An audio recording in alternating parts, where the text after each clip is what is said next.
没有甜，喝完了。你要吃冻的不冻的？冻的。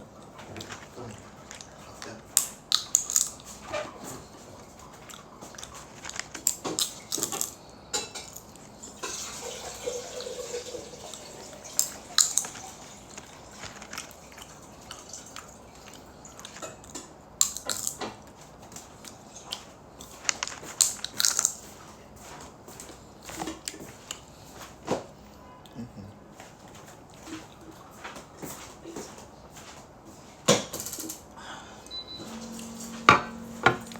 这杯子这个粘的呀，好像他妈罐头瓶子，特别土。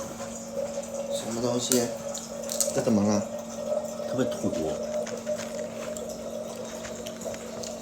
狂吃不胖死。那个不土，那个叫潮。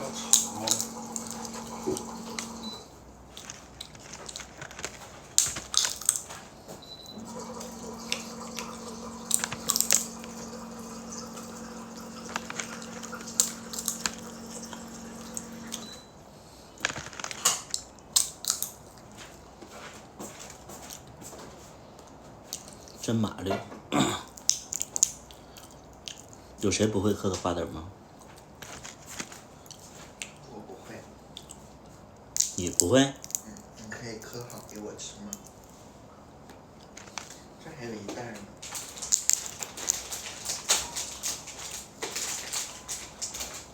啥呀？瓜子。还有瓜子啊？这是你买的那瓜子吧？都是我买的。不好吃，你那个。这个坏了。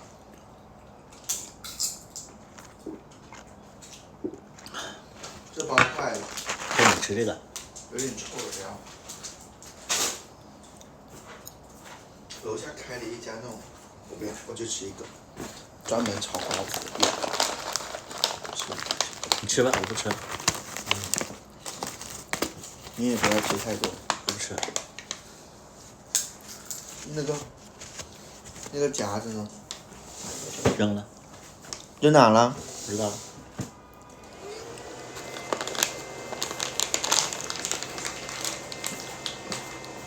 不然它会软，不然它不好吃。给你一个。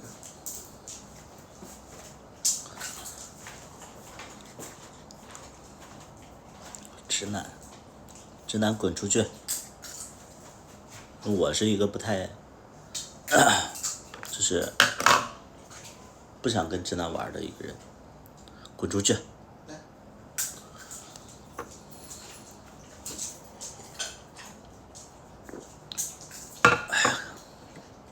头发染黑了，是的，头发染黑了，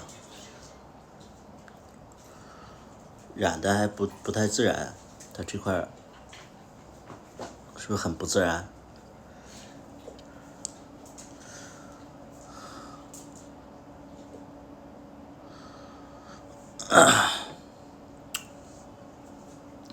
昨天没直播，昨天懒，这两天就是天天睡了好久，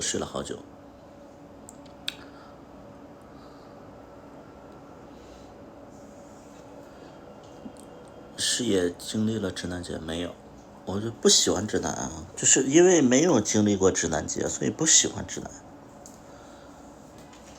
就一直都不太喜欢啊，就对直男无感，就所以我就不懂直男节。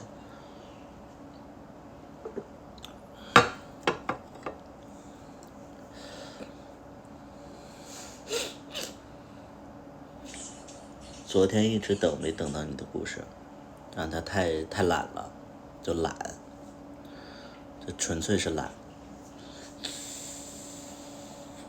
之前就是你要是一个人的话，你就没有觉得说那么想睡觉，俩人在一起就天天都想睡。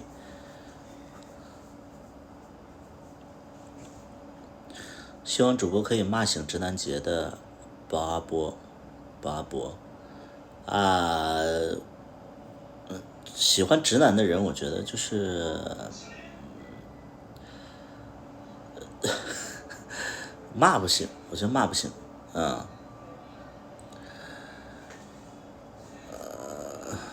既要又要，睁着眼睛说瞎话，累不累？还不喜欢直男。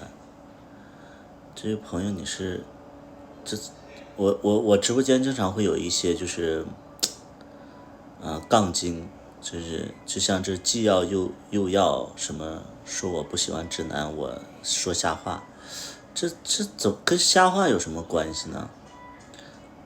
就有的人他就是不喜欢直男，你像我之前我喜欢女孩的呀，我怎么可能会喜欢直男呢？这个也要杠吗？就是这个东西，你不是说所有同性恋都喜欢直男的，对不对？你这个你杠不太懂。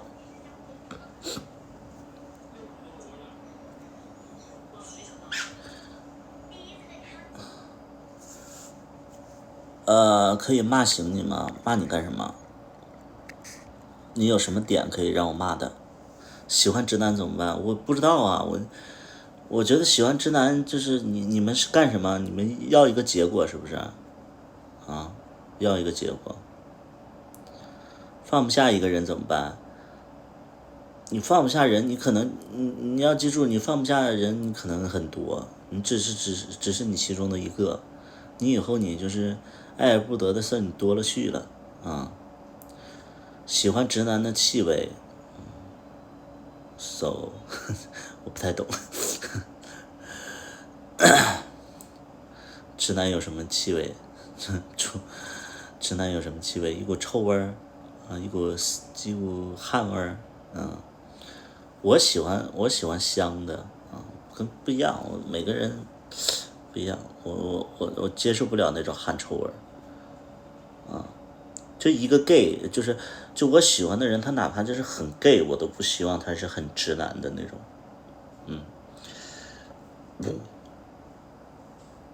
就觉得我喜欢的就是一个男孩，温柔的男孩，就是这样，我不太喜欢那种爷们儿的同性恋，就是我需求不一样，每个人的需求不一样。你有很多人是喜欢直男身上那个就是安全感呐、或者说就是那种男人气息呀、之类的，我不太喜欢啊。香港好玩吗？有多少人没去过香港？没去过香港的请扣一来，没去过香港的请扣一，没去过香港的请扣一。没去过香港的朋友，就是你们可能就是去了以后啊，你们就会发现跟咱们的，反正就挺村儿的，就是我个人会觉得挺村儿的，就是他没有想象的那种，怎么说呢？他，就挺村儿的，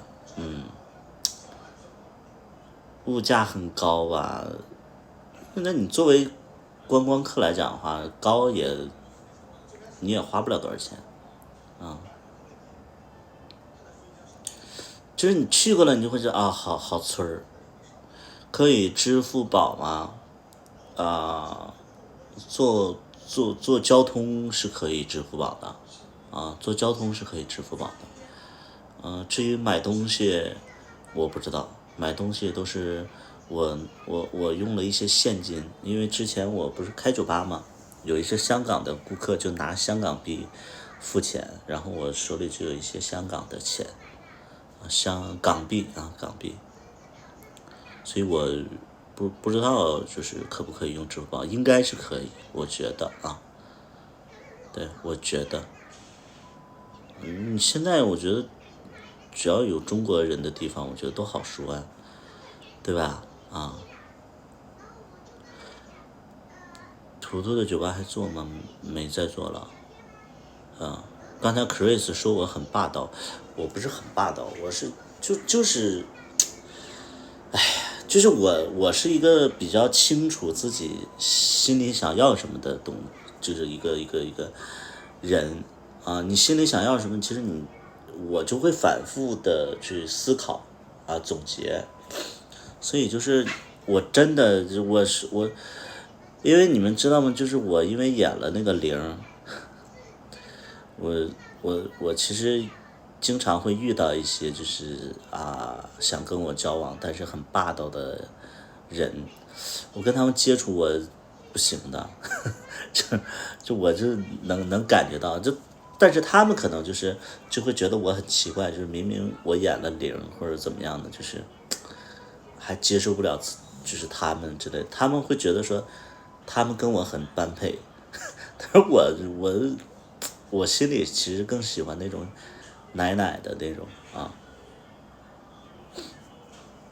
你是有对象的，我是有对象的啊，我是有对象的。对，就是我特别，哎呦，你比如说那些所谓的有钱的呀，然后什么霸道的呀，怎么样的，就是咱要能驾驭的话，咱生活质量能提高好几倍，但咱受不了，你知道吗？对象也是奶奶的嘛，对象是奶奶的嘛，来，对象来，闪亮登场，呱唧呱唧。坐在外面就是不行的。干嘛？哎呦，我的头发好乱。一般。乱，我睡的。主要是因为啥？主要是因为你穿着白衣服，显得皮肤黑。那我换个衣服，换个黑。不用，就客串一下就行了，你就可以走了。没有显得很黑，我这个发色又换了，我这个发色不好看。还行啊。还是一般般。因为这个发色有一点没有原来那个好看。小大夫和图图会那啥吗？那啥呀？他就说那啥吗？那啥呀？会给你生个弟弟。哦。起来吧。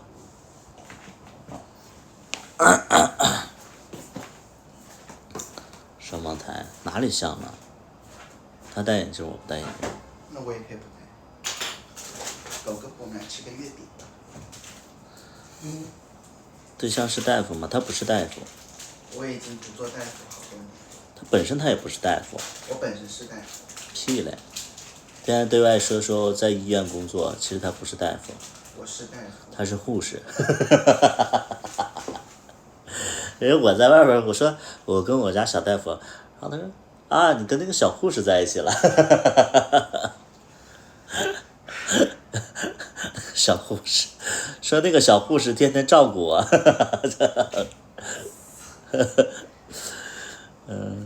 小护士。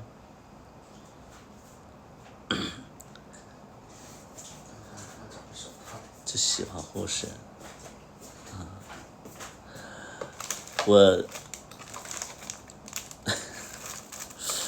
男护士很吃香，但我生活当中的男护士都很丑，不是，很母，超母，就是我觉得他们那个状态啊，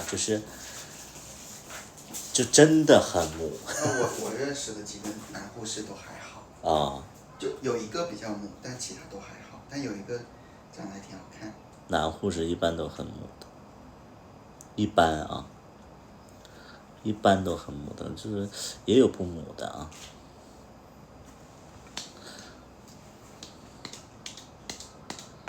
不是，你们要知道男护士的生长环境，他是在卫校里边，一个班里边，估计只有2、3个、3、4个男的，剩全是女护士。对，就这个行业的缘故啊。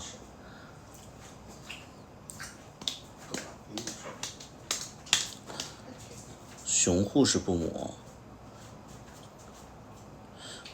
就有些人就是有滤镜啊，对熊就不母。熊护士不母。啊，一个人因为他本来他母，然后因为他胖了他就不母了。啊，这是怎么那个思想呢？这是熊就不母，跟你朋友是啥关系？咱们就是那个叫伟伟的，咱们有时间去医院挂个号，咱们就别心疼钱，咱们就是一定要看一看，就是说这是哪儿的毛病，就你问的问题啊，让我会觉得说，哎，好像你的这块有点就是有点小问题，咱们就是看一看，好吧？咱们看一看，就挂个号嘛，对，挂个号啊，挂个号行不行？那专家号也就40块钱，行不行？是不是40？啊？要看哪个专家？啊，专家号。挂号有社保的话可以便宜一点。哦。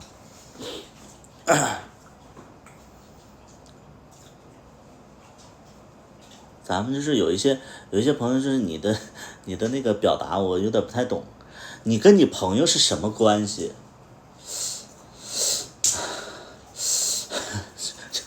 你跟你朋友是什么关系？今天咱们还是讲故事啊，讲故事，然后咱们继续连线啊，然后今天看我直播都会就是看到我有一个主题叫喜欢捞女怎么办啊？喜欢上捞女怎么办？今天要讲我跟2个捞女的故事。首先讲一个，就是传说中的4.5任啊，就传说中的4.5任这个关系，是真的女还是通讯录？我跟真的女孩没在一起过啊，就只是浅的，就比山楂树之恋还纯的那种恋爱关系，但是没有真跟他们涉及到一些东西。就是在上一回咱们故事讲到，就是说我有一个4.5任啊，小大夫是第6任，他是第6任。这个4.5任其实我们是，我可以这样说，就4.5任算是我所有交往里边的，就是一见钟情的一个人。4.5任就是一见他我就一见钟情，是这么回事。我们在那个，我开酒吧的第2年，然后我有一个北京的朋友，他是做传媒行业的，就是拍广告的好像是，然后他就来深圳来玩，我们也认识了，跟那个传媒的朋友大概认识了4-5年。他突然来深圳，然后他说你酒吧在哪里？我说我酒吧在哪儿，然后我就给他发了个定位，他就过来了。这个.5怎么来的？咱们往下听您就知道了。后来我就给他发定位，他就来了。来了之后呢，他找不到地方，然后我就出去找他，我就接他去我酒吧嘛。结果，跟他同行的还有一个人，这个人呢，他戴着帽子，戴着一个就是网球帽、橄榄球帽啊，然后就感觉这个人的衣品也挺好的，但是没有仔细看正脸儿，因为毕竟是我是接我的那个很多年的那个传媒的朋友，结果我们到了酒吧里边，我们就坐下，然后聊天喝酒。这个时候我才仔细看那个戴帽子的那个人，眼睛是很圆的，然后很有神的，然后五官长得很可爱，很 gay 但很可爱，然后又有点帅气，就是哎呀，就那个长相啊，真的是我所有对象里边长得最好看的一个。但是他不算是我的对象，为什么叫4.5任？我觉得他不算是我的对象，但是因为他在我我觉得他对我人生很重要，所以我给他列个4.5。他是在第4任和第5任之间，所以第一眼就很惊艳，又说话声音，包括为人处事什么的，你又觉得他就很正常，很正常，就是很舒服的一个状态。从那以后就是我们第一次见面结束之后，我记得当时还有一个朋友，就是也是我们共同的朋友，我们4个在那儿喝酒。喝酒之后，在结束的时候，喝酒结束之前，我就说，哎，要不要咱们加个微信啊？我其实那个是硬要，因为他就是这个戴帽子的这个4.5人，他其实全程他就没有说特别的外放，就是他可能有一点点端着那个架子。我其实大家可能不知道，我对那种端着的人我是会非常有好感的，就那种在外边就是脸比较臭然后端着那种，我是非常有好感的。因为我觉得这样的人吧，不好搞，可能就是没那么乱。要是在外边就天天就是跟这个也行，跟那个也行，笑嘻嘻的，我觉得是稍微有一点点有一点点可能生活上有一点点不对。然后他摆着臭脸，然后我就说那加个微信呗。然后后来我就加了个微信，我就说有时间一起喝酒。他说他之前在北京，然后现在回深圳发展了，以后可以经常出来喝酒。我说那挺好的，就这样我们就加了微信。加了微信，我刚才我说到就是我们其实是4个人喝酒，传媒的那个人和他就先走了，我和另外一个人，那个人大家也认识，叫小狼，那个人就是叫小狼，深圳的小狼。然后小狼就跟我说，因为我跟小狼是住同一个小区，然后我俩就往回走，完了外边下着那种又风又大，然后又有点细雨，然后吹在脸。然后小狼就跟我说，哎，你觉得那个人怎么样啊？你觉得那个人怎么样？我说挺好的。他说是挺好的。然后他说那个是你的菜吧？小狼说那个是你的菜吧？我说还行。然后小狼就说你知道吗？我俩那个就是一起上个厕所，然后感觉他好像喜欢我。我一听我心里咯噔一下，我说哎，他要喜欢小狼那种，他可能就不太喜欢我这种。然后我觉得小狼有可能跟人家处，然后怎么样，我心里就其实有一点点失落，但是我也就是有一搭没一搭的就聊着，然后就到家了，我就回去了。后来我就没事给人那个就朋友圈点赞之类的，也不说话，点赞。直到有一天，好像是这个戴帽子的这个人来我酒吧喝酒了，但是他没告诉我，我是在人群当中看见他的，我非常非常的欣喜，对，意外欣喜。然后我就坐过去了，坐过去以后，然后因为可能他那天有很多的熟悉的朋友或者是小朋友，也或许是他那天喝了一些酒，感觉就外向起来了。外向起来以后，我就坐在他旁边，就是跟他喝酒，全程也不多话，反正就喝酒就喝酒。再后来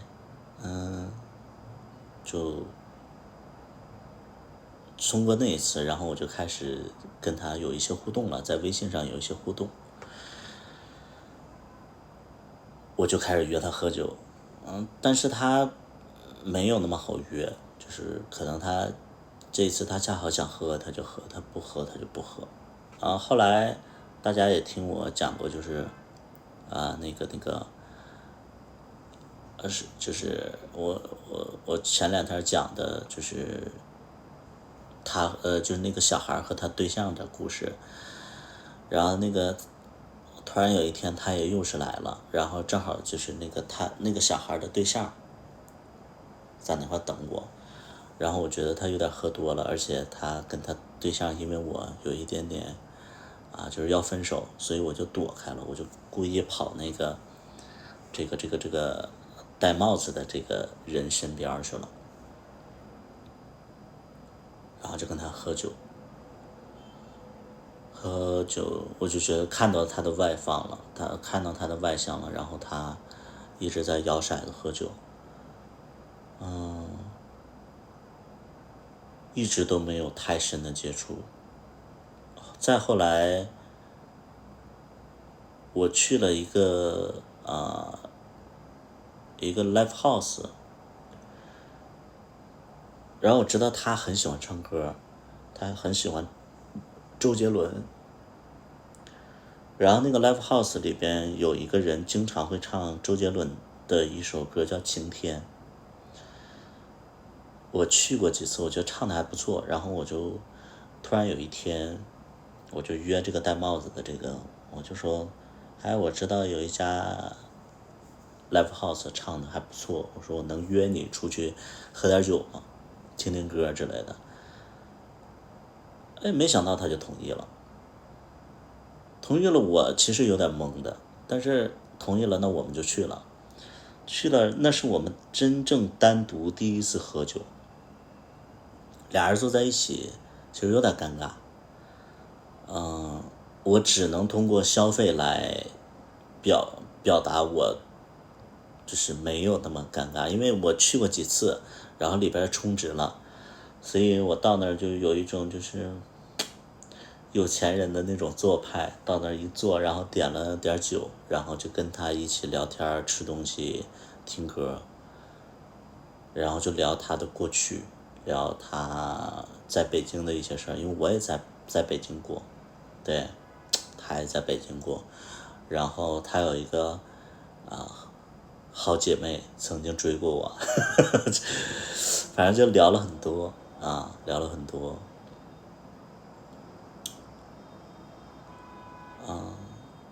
但是都很尬，直到就是那个歌手又唱起那个周杰伦的《晴天》，就是刮风这天我试过握着你手，就这首歌，就在家喝了点酒，整个人状态就不一样了，就是感觉心与心的这种近距离的接触。再后来，他就来我酒吧，然后那个时候我已经跟那一对情侣已经是断了联系了，然后他就过来找我喝酒，然后我跟他坐在门口的一个位置，上了一杯红酒上了一瓶红酒，然后我就鼓起勇气，我说咱俩认识都半个多月了就接触半个多月了，认识都已经将近一个半月了。我说其实我对你挺有感觉的，我说能不能咱俩的关系能不能再往前走一步？他说什么意思？我说我喜欢你。他说我也喜欢你。我说那能不能就是做我男朋友之类的？他想了一会儿，喝了一杯酒，他就在那块想，沉思了一会儿，他喝了一杯酒。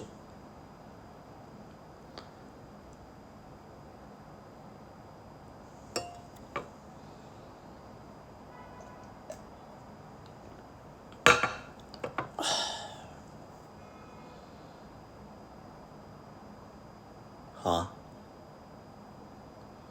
就这样，他就同意了，然后那天我就很开心，然后我就喝了很多酒，然后我喝多了以后，然后我就在我自己酒吧嘛，喝了很多酒，我就上台，我就唱了一首歌，我说那个送给我今天新交的男朋友一首歌，就是我上台的我说这个是我男朋友，然后怎么样，然后大家都看上他之类的，喝多的情况下干的事儿啊，就是台湾偶像剧嘛，就那种后来我俩就算是在一起了。在一起之后，我其实也没有感觉到那种深刻的那种爱意没有，在一起之后都没有感觉到深刻的爱意，因为我俩在一起之后，就是比如说我再约他出来一起吃饭啊，一起喝酒什么的，他都说自己工作很忙。我说那你现在在做什么工作？他说我现在在一个装修公司去做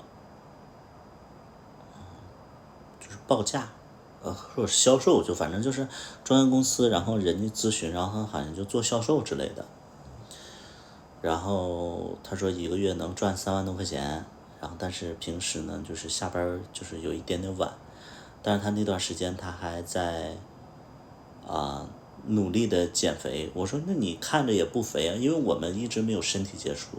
我说你看着不肥啊，他说肥。直到有一天我俩在一起之后，他有一些朋友过来了，然后他坐在我旁边，我喝多了，然后我就抱着他腰，我一摸到腰的那一瞬间，是有点肥，就他的肉是松松垮垮的他的肉他那种就是不运动的那个垮下来，我说是有点肥。后来他就每次我一约他都说刚下班，然后那个要去健身，然后就不过来了。一来二去吧，我就觉得挺没意思的。我就觉得最根本来讲的话，可能是不太喜欢我。为什么呢？因为你们想一想，感情最初的时候，他跟我说他没时间之类的，我觉得这是非常非常不对劲儿。因为年轻人的恋爱都是最开始的时候是最热情的，对不对？最开始的时候是最热情的。然后因为我也算是怎么着，我也算是阅人无数，我也算是情场老手。这种表达其实对于我来讲的话，我觉得那就是没那么喜欢没那么喜欢，对不对那我就大概知道了。然后那段时间正好有一个人这个也在我故事里出现过，但我具体不说是谁了。反正那个人我就挺想去见他的，因为那个人就是身材不错。我就说那别扯了，我就跟这个就是戴帽子这个人我就提分手了。我说别扯了，我说那个你也不太喜欢，我说那就这么着吧，就算了。然后我就想约那个就是另外一个身材好的人，我们一起约会见面哈。结果突然这个时候那个戴帽子那个就不想跟我分手，因为我们其实在一起10多天也没怎么见过面，然后也没有什么深入接触，我就提分手了。而且他表现的也不太喜欢我，然后我跟他分手，他不同意。然后他说你这样的话，那我就出去玩了我就出去玩，然后我不反正都分手了以后咱俩谁也别管谁，就这样他就出去玩了，他就出去喝酒去了，然后好像喝的还挺多。然后我这边我就没有约别人出去，我就挺担心他的呀。我说那你别，恋爱中的人就是给自己加戏，人家再不爱惜自己，人家也活这么大了。反正我当时就担心说他喝多了，万一要乱找人发生关系，反正就真的自作多情，你知道吗？就是有的时候咱就说谁没做过爱情的小舔狗呢？然后我就担心他嘛，然后我就大概知道他是喝酒去了，那我喝酒，那我是酒吧老板啊，我就这几个酒吧我都去找一找，没找着啊，我还没找着，这几个酒吧我都去了，没找着，那就不是在 gay 吧喝的。然后我就找不到他呀，找不到他，然后他突然这个时候给我来消息了，他说他在哪儿。然后我说那你别动，我过去接你去。那个时候还没有车，我也不会开车，我就打车过去了，然后我就在路边看着他在那块摇摇晃晃，我就把他接走，然后也没回自己家，也没回他家，接到了那个博悦酒店啊，深圳的就是罗湖的那个一个5星级酒店啊，叫博悦。然后俩人就算是在酒店里边和解了，然后我忘了没发生点啥，但是肯定就是比之前关系要近一些啊，还没发生。他觉得他自己太胖了，他知道我不太喜欢胖的，所以就是俩人还没发生关系，但是俩人抱在一起睡的嘛，就这样，我无形当中伤害了那个本来约好一起出去喝酒的那个身材好的那个人啊，就后来就这样，我俩关系就算走得近了。后来我就说，那你实在不行，你就俩人就搬到一起住呗。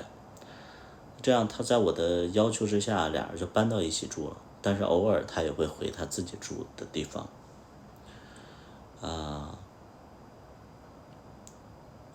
他特别喜欢我那个时候养的一只猫，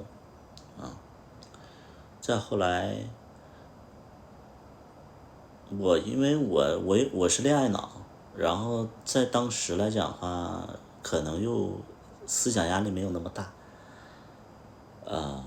所以我就带他去消费，比如说我带他去澡堂子，深圳的一些澡堂子。那个澡堂子叫浅深，反正去那儿洗一次澡都得700-800块钱，俩人700-800块钱。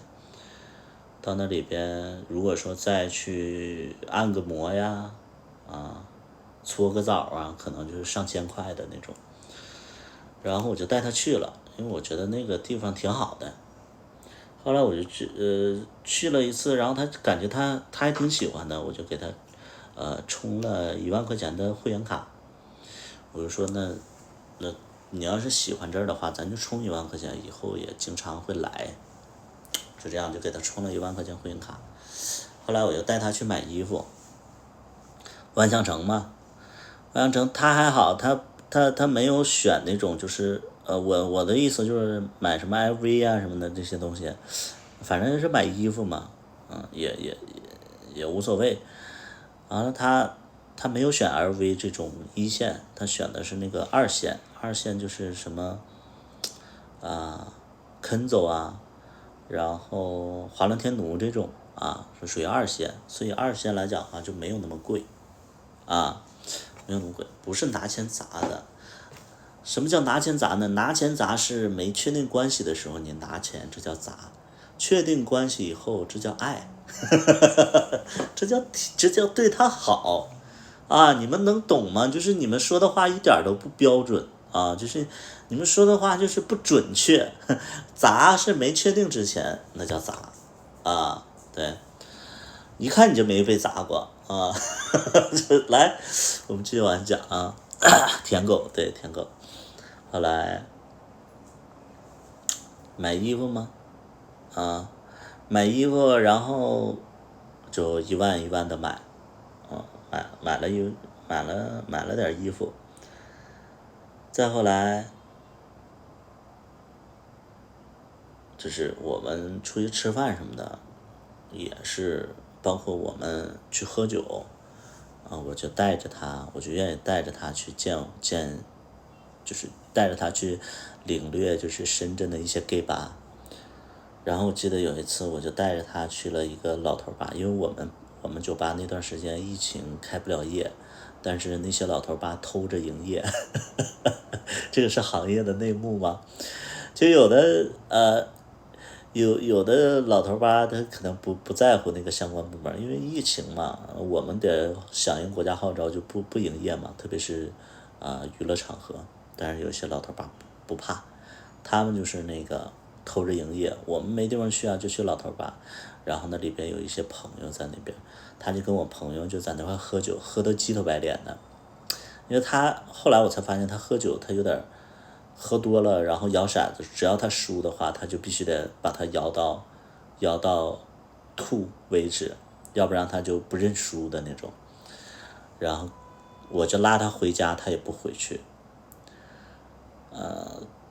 但是要一般人来讲的话，要是这样的话，我拉着你回家，你不回去，然后你在那块破马张飞的，其实我已经生气了。但没有，因为爱，觉得是一种可爱，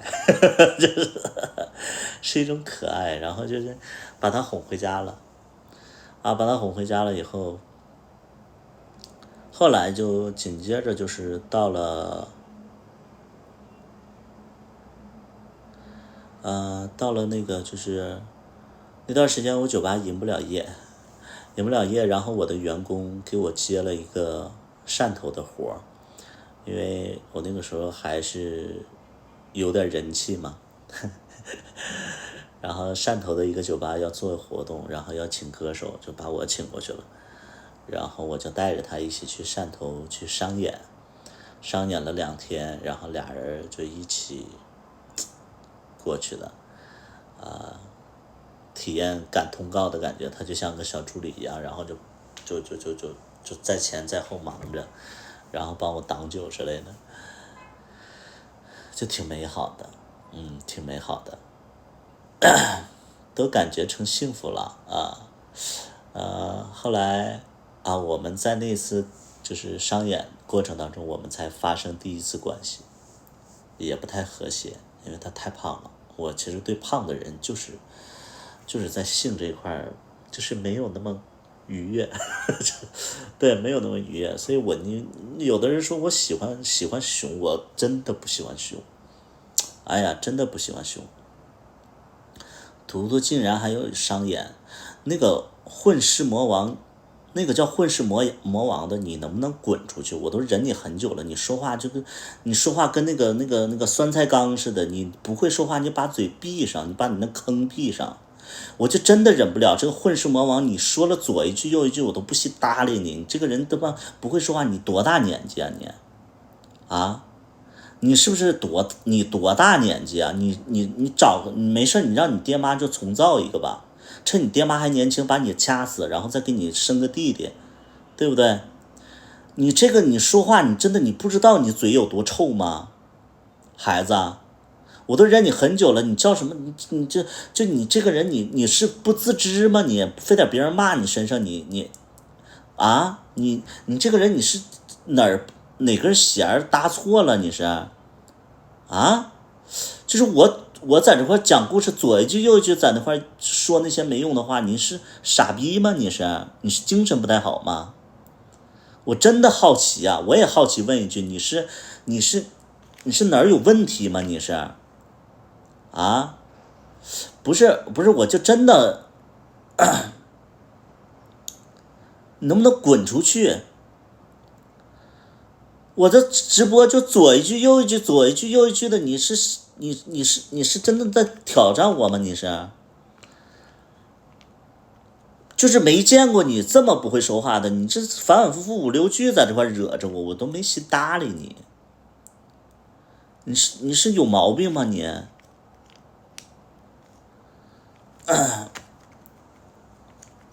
我不愿意搭理你，我就是给你点脸了，你在那块蹬鼻子上脸了，你这有点，你真的你没事你去看一看，或者说让你爹妈评价你一下，我觉得这是家教的问题了，这已经。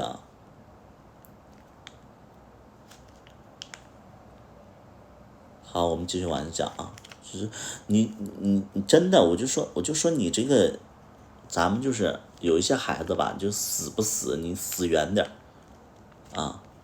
请不起家教，那你没办法了来，咱们继续往下讲我不生气，我只是就是单纯的想让这些就是脑子不太好的就是滚出去，你别妨碍我讲故事。后来就是我讲到哪儿了？讲到哪儿了？哎，讲到哪儿了啊？就是我们一起，就是我说我不喜欢胖子，然后那个我俩就是对，太胖的不行。后来但是呢，对，但是还好。完了也是因为喜欢外形嘛，可能是，后来就赶上那个，好像是赶上了那个跨年，大家记不记得我有一个视频，就是有一个视频，然后拧着那个拉，那个叫拉宝吧，就是什么，啪一下就有那个就在室内拧的，咔一下就爆的，那个是他给我拍的。就是然后我们在跨年的时候特别忙，然后他也是陪着我，然后帮我，就是他有的时候做服务员嘛，就帮我给客人拿杯子之类的。哎，那些东西其实非常非常加分的，那个是小拉花，对，那个是非常非常加分的。你想想我在最忙的时候，然后他不出去玩，因为他那个时候才放假嘛，他是跨年的时候他放假，但是他没有出去玩，他陪着我。然后看忙不过来的情况下，然后他帮我去给客人拿杯子，做服务员之类的。其实这个是非常非常加分，这个不是我让他做的。你想想，你又喜欢他，然后他又能主动做这些东西，是不是啊？那我其实就非常非常感动了。然后我俩在这一天忙完了，然后我俩拍了一张合照，这是我俩唯一一次合照，在我手机里边。然后紧接着这个时候我俩刚接触了1个月左右，1个月左右。然后后来跨完年之后，好像是我忘了是哪一年，反正就是春节就将至了，也可能是我记错了，反正就是我俩在一起就1个半月，但是就是跨完年之后，好像没多久就开始要过年了，要过年了，然后就是我就开始给那个员工筹备就是小年儿，我就开始给员工筹备那个就是就是那个什么呀，那个红包，因为我们是没有什么年终奖的，有年终奖都是以红包的形式。小年了，大家其实都期待着就是我发红包嘛，就这样我就给他们包红包，买了一些就是那个纸质的那个红包纸，然后我就往里塞那个100块钱现金嘛，就塞着，然后这个时候他也在场，我就在店里塞这个红包，他就帮我塞，他说哎这个是哪的，他就帮我塞红包，然后他紧接着说一句，他说他们都有红包，我的呢？然后我就被他这么一问呢，我就其实有一点点就是懵，我就在想，我说因为那个红包都是几百块钱的红包，我不可能给他几百块钱红包，因为他是我的男朋友嘛，我不可能给他这么少的红包。我说那个这个是那个小年的红包，我说那个到时候我那个春节的时候给你个大红包，当时就说给他一个大红包，因为在我心里来讲的话，那个时候可能小大夫真的没赶上好时候，我觉得小大夫是没赶上好时候，我那个时候其实对钱看的不是很重要，那个时候就基本上都是红包都是1万1万的，包括我平时给他转红包都是5000、1万的那种，对，所以就是我觉得他过年我肯定得给他发个1万多块钱就是13140嘛，就这种，我就没给他准备那个小年儿的红包，对。小大夫也好可怜，小大夫不是得了一辆车吗？他可能小大夫那辆车是他们是他们的总和了，对不对小大夫不是得了一辆车吗？那不也是那么回事也不能这么算。然后后来就这样我就没给他红包嘛，没给他红包。后来到那个是因为啥事来着？我俩吵了一架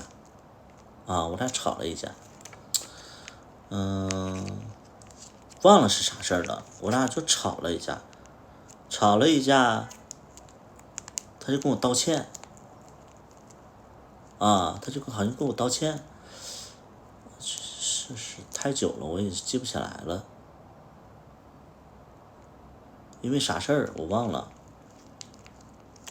然后我俩吵了一架，然后他跟我道歉，然后我这个人我就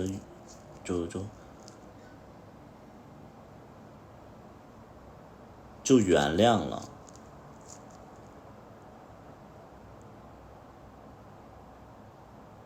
我真想不起来了。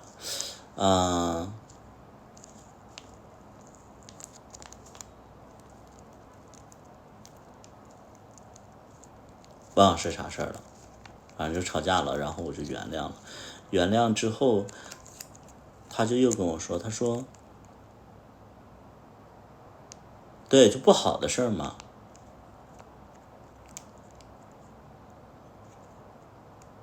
是这样，前后事儿，就是突然有一天我俩躺在一起，这不是这次吵架。突然有一天我俩躺在一起，然后俩人在那块躺着，然后他突然跟我说，他说马上过年了，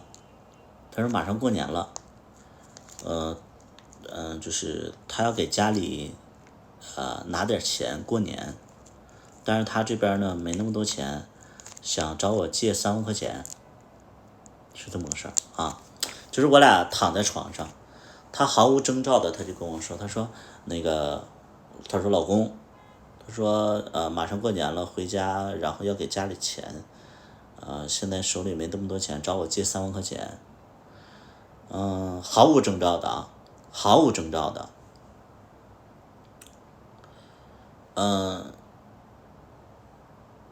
就是那一刻你想拒绝也不能拒绝，因为俩人就在一起，就离那么近。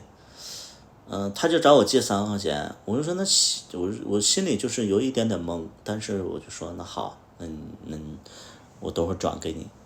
他就说谢谢老公之类的。然后紧接着呢，因为什么事儿，就是后来几天因为什么事儿，反正我这个3万块钱是给他转了。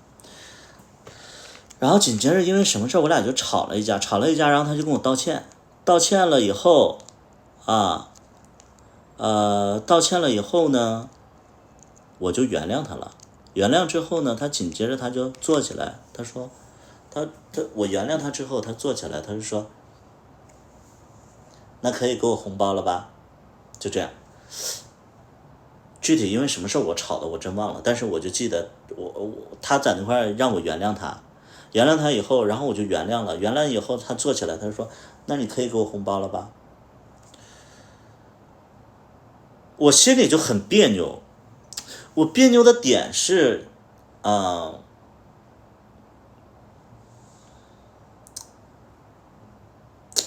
我别扭的点是什么呢？我别扭的点是，就是我刚生气完，你刚哄好我，而且那个事儿一定是他的问题。完了，紧接着就又找我要钱，找我要钱。而且那个时候还没过年咱们就想一想，就是你看我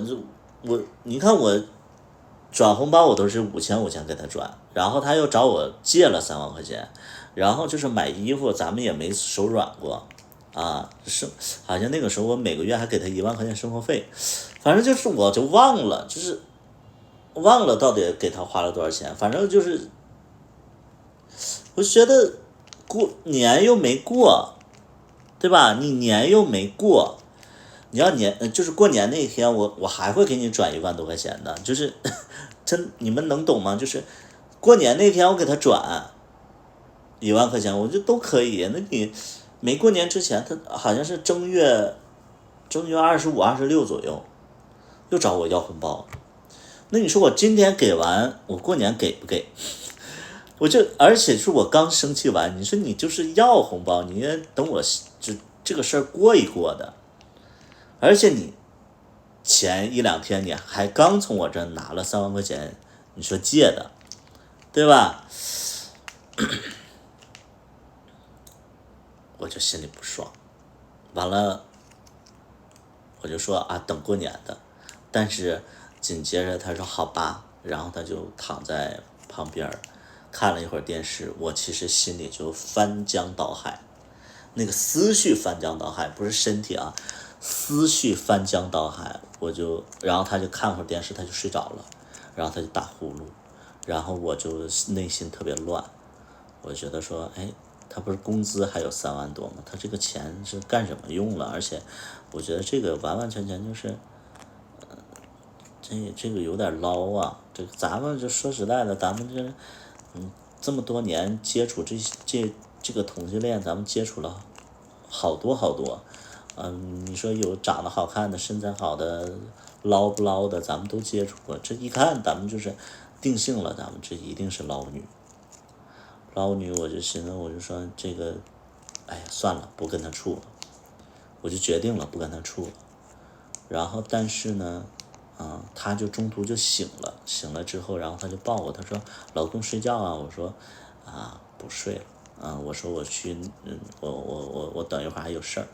结果他就又睡着了，然后我心情还是不好，我就面对着一段感情的结束，我有点睡不着，然后我就去另外一个这个一个卧室，因为有2卧室那个时候，我就去另外一个卧室，我就去就是发呆。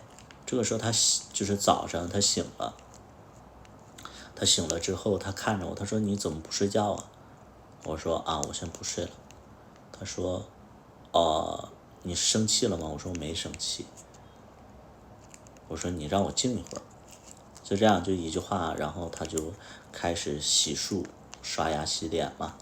然后走之前，他还把一袋垃圾扔下去。他跟我说，他说，他拿着垃圾，然后对着那个门，倚着那个门说，那我今天回老家了，过完年之后才会回来。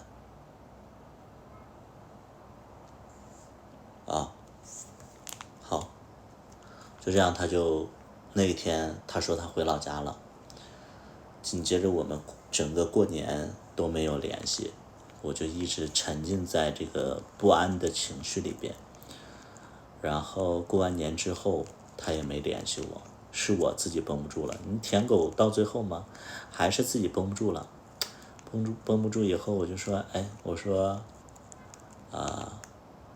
但是我这个人嘴硬，其实我没想跟人分手。我说我就寻思就是最后的倔强一下吧。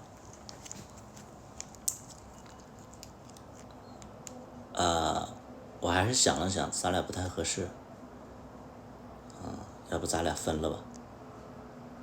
对方，我寻思对方肯定得就是再分析一下，或者说再拉扯一下。对方说行，确实有点不太合适。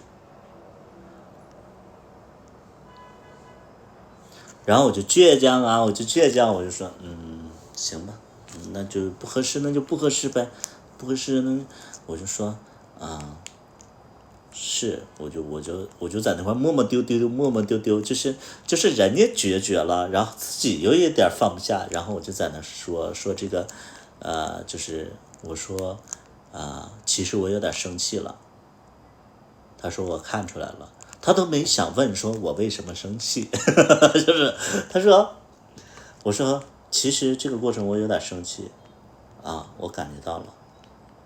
然后我就尬在那儿，但是我这个人又有倾诉的欲望。我说你知道我为什么生气吗？他没回。我说然后我就在那块说我为什么生气。舔狗，你知道吧？舔狗。后来说完了之后，他非常冷淡，对，非常的冷淡。我说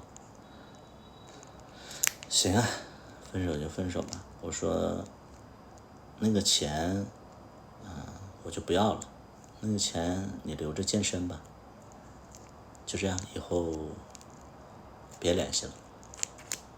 好，他说好，那个钱我说不要了，那你起码你客气客气，你说哎呀我怎么的，然后怎么着啊怎么样？他说好，我说别联系了，他也说好。就是你们知道有一种倔强叫你主动分手，但是人家就是毫无感受，就没有猜感，你知道吧？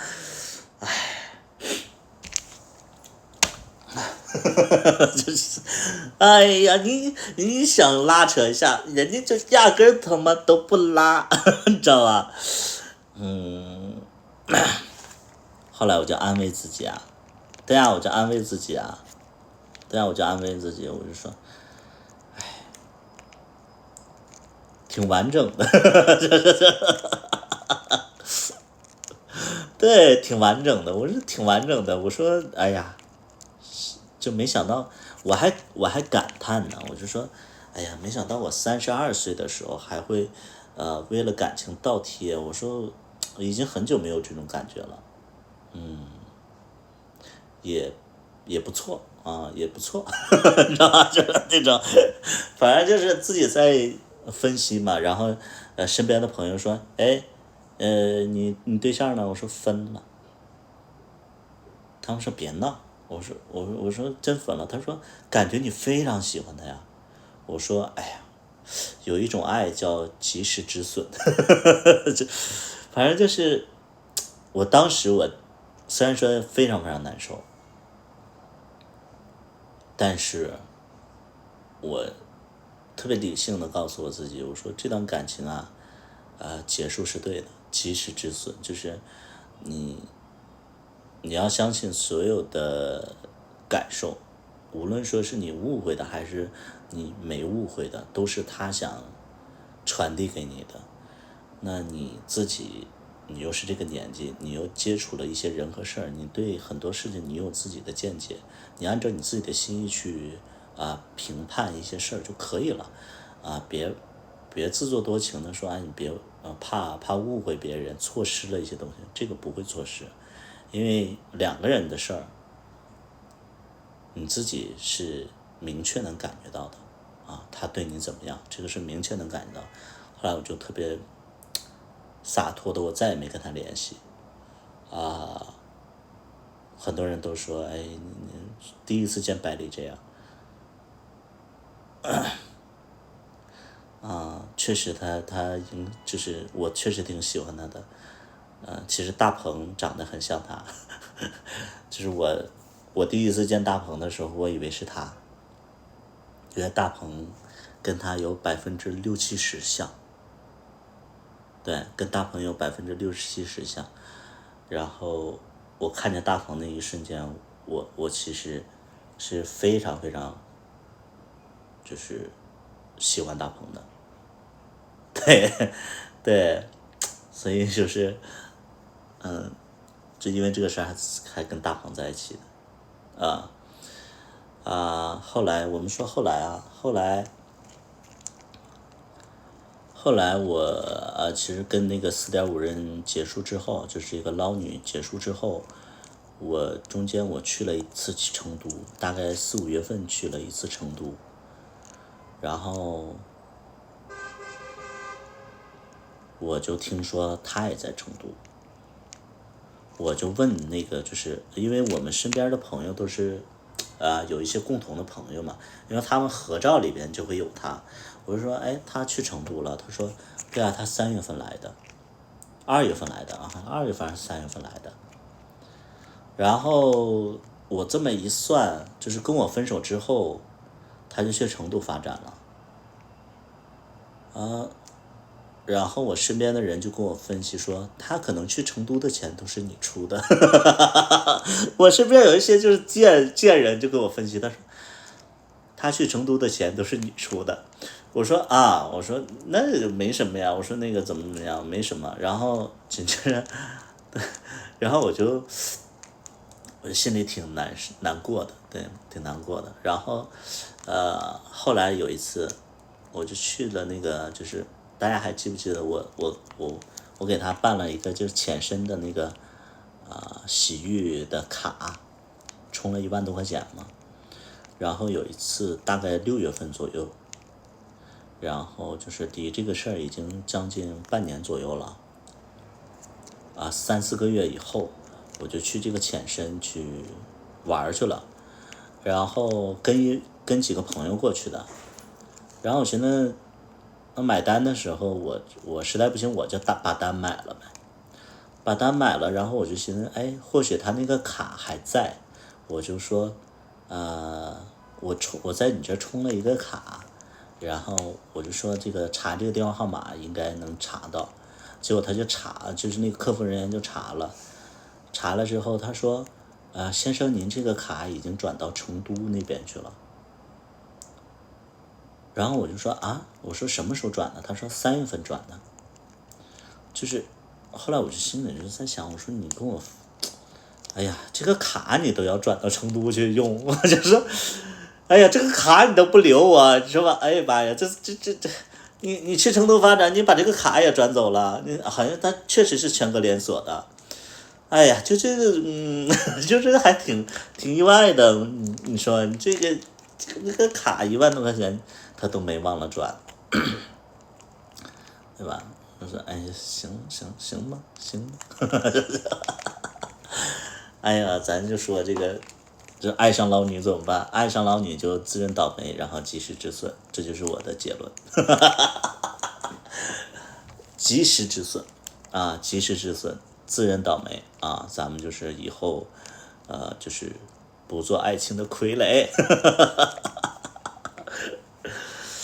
你看我跟他在一起1个半月，你们算下来7、8万是有了7、8万是有了，在一起1个半月7、8万是有了。对，大鹏是第5任，是的。小大夫应该不是捞女了吧？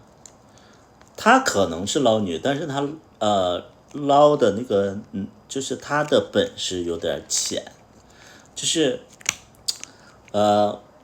大家帮我分析一下，就是小大夫是不是捞女？小大夫呢，之前跟我在一起的时候，他一直图我的肉体，然后他就是每次就是那个时候我俩互相都没有对象的情况下，我不知道他有没有，反正我没有的时候，他就总让我去他家过夜。我觉得小孩子真的是然后后来在一起之后，因为我跟他在一起之后，我就特别忙，我就每天都忙，就是那段时间不是为了他忙，就是那段时间就是酒吧呀，包括整个的人生就到了33岁的时候，你就所有的心思都扑在事业，然后每天都就是基本上都不沟通，很少，我俩就在一起吃饭都没话聊，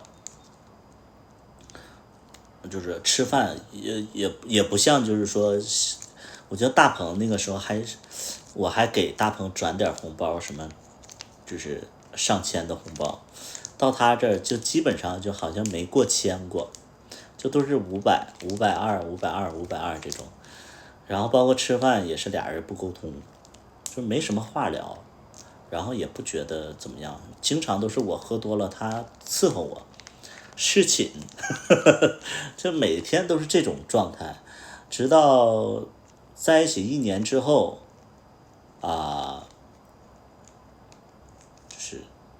就俩人就是爆发了一次大的争吵，就要分手。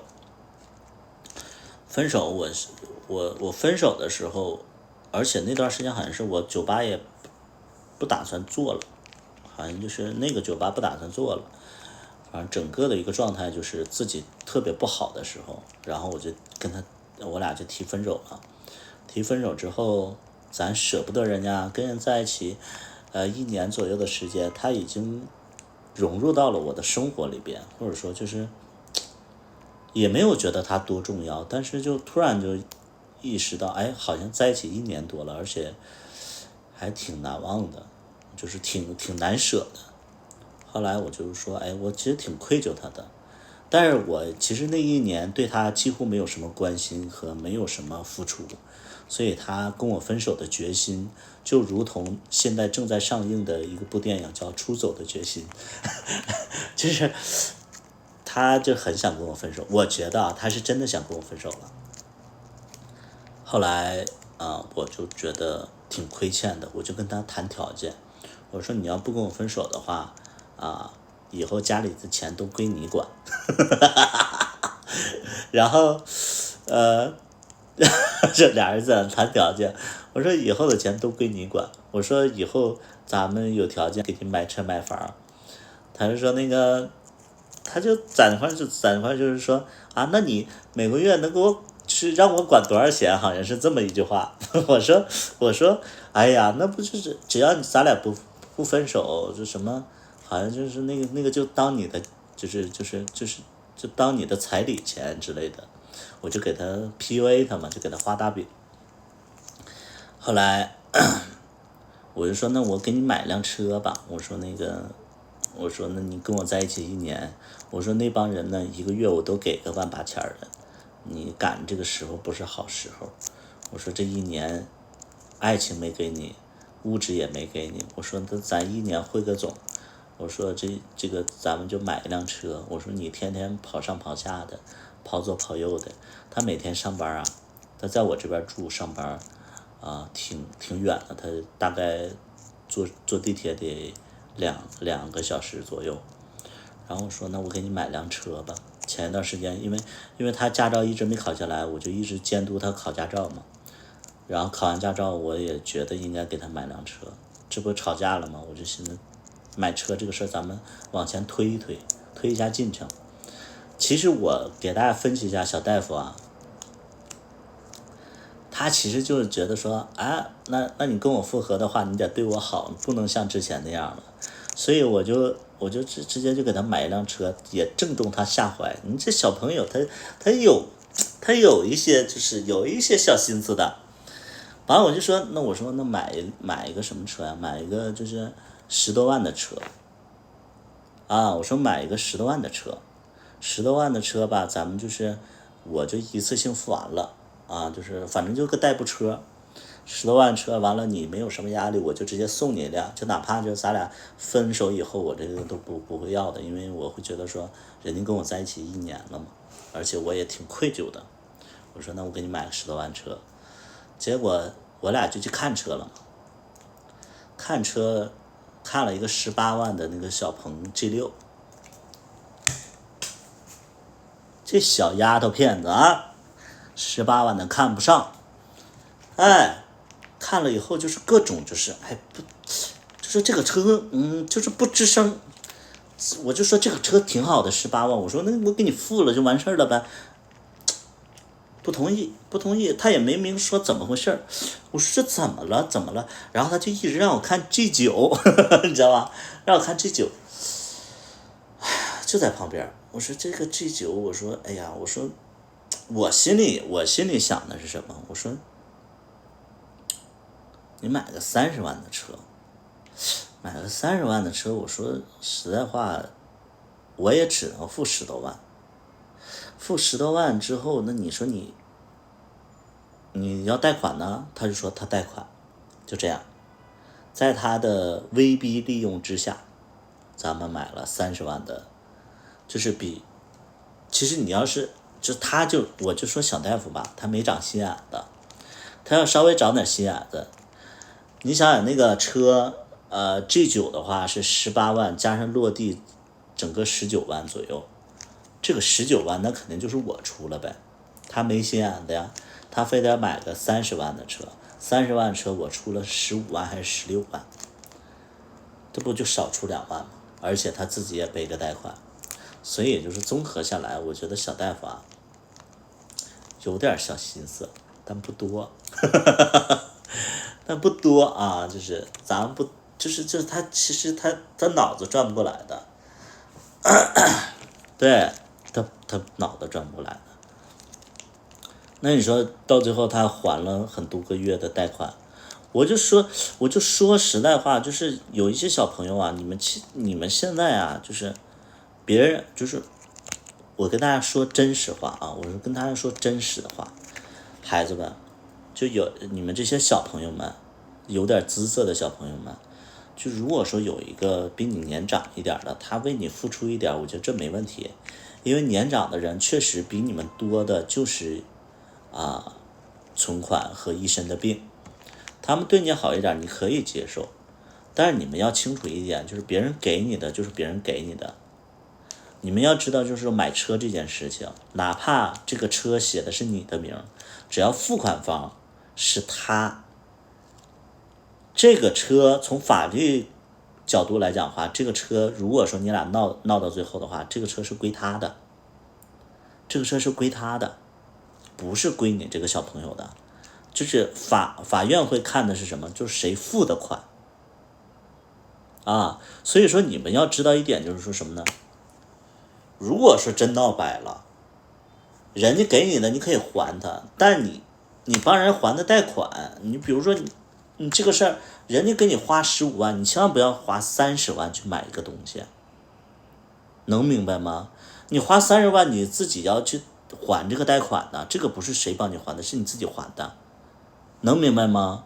对，就全款买好了，人家给你买多少钱的你就要就好了，哪怕就是到最后他要回去了，你也不至于说怎么地，对，你不至于怎么地。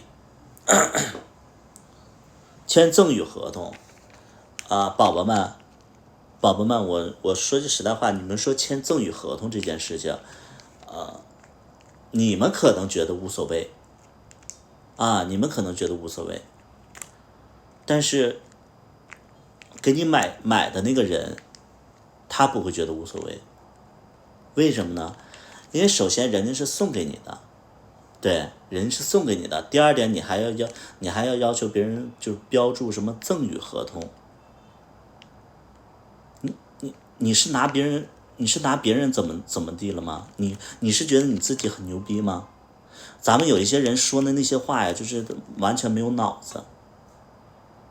啊，就完全没有脑子，就是什么东风啊什么，还有什么，就你们说这种话呀，就是你们肯定没有人给你们买过东西啊，因为你们不配，就是你们这个脑子呀，人都会反感你，真的啊，还真有啊，还真有，那你牛逼啊啊你啊，这个东风这个就典型的捞女，对不对？那这么说的话，那东风咱们就定义了，这个东风咱们定义是捞女，为什么呢？他被别人赠与过，然后他要求别人注明申请，对，这典型捞女啊，这典型捞女，大家就是对啊，这个是确定了啊，这个不是一般人能做出来的事儿啊，对，这不是一般人能做出来的事儿，这个太阴了，成阴了啊！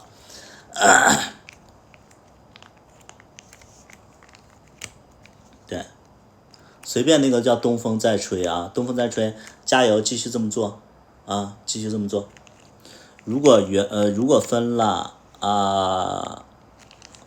如果分了，我会还给他，就不用还，就是真正你们就想一想，就是如果说一个人，就是你想想我跟小大夫在一起，我不会让他还任何东西，为什么呢？因为我这人足够的理智，就是我做很多事。你想想，我要是冲动的话，那我跟他在一起的时候，我就会给他买这些东西。但是我们是在一起1年之后，我其实会觉得说，哎，他其实跟我在一起这1年，其实他受了很多委屈，然后我又爱情又没给人家，物质又没给他，所以我就觉得说我应该做这些事儿。我都没有想过以后，我没想过说，哎，这个东西就是他多长时间会跟我维系多长时间，他突然跟我分了怎么办？没有想过这事儿。这一辆车其实是为了前1年做的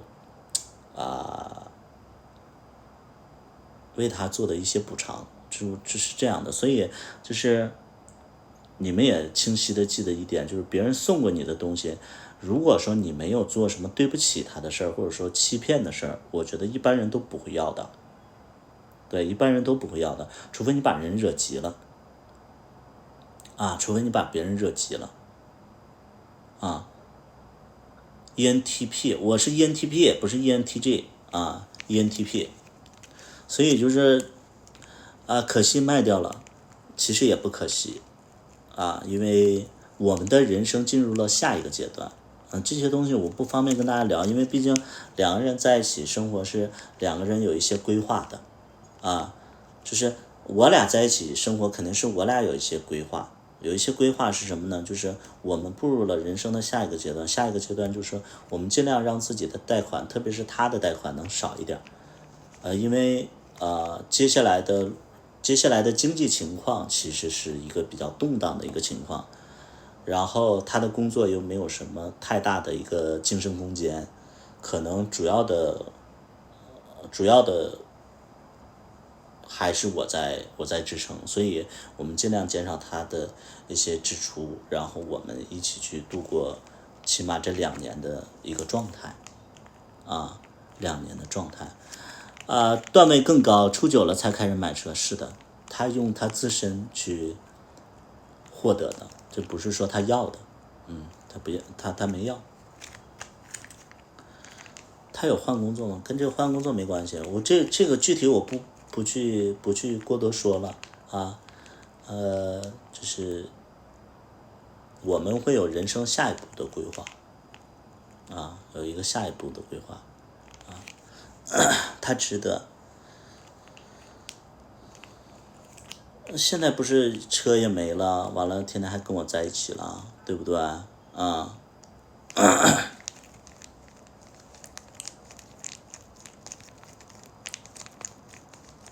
现在还跟小大夫联系吗？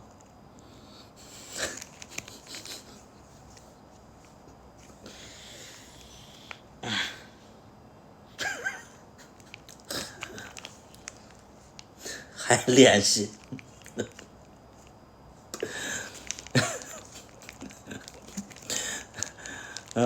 系还联系，就是咱们有一些朋友，你真的是我现在跟小大夫联系一下，小大夫过来。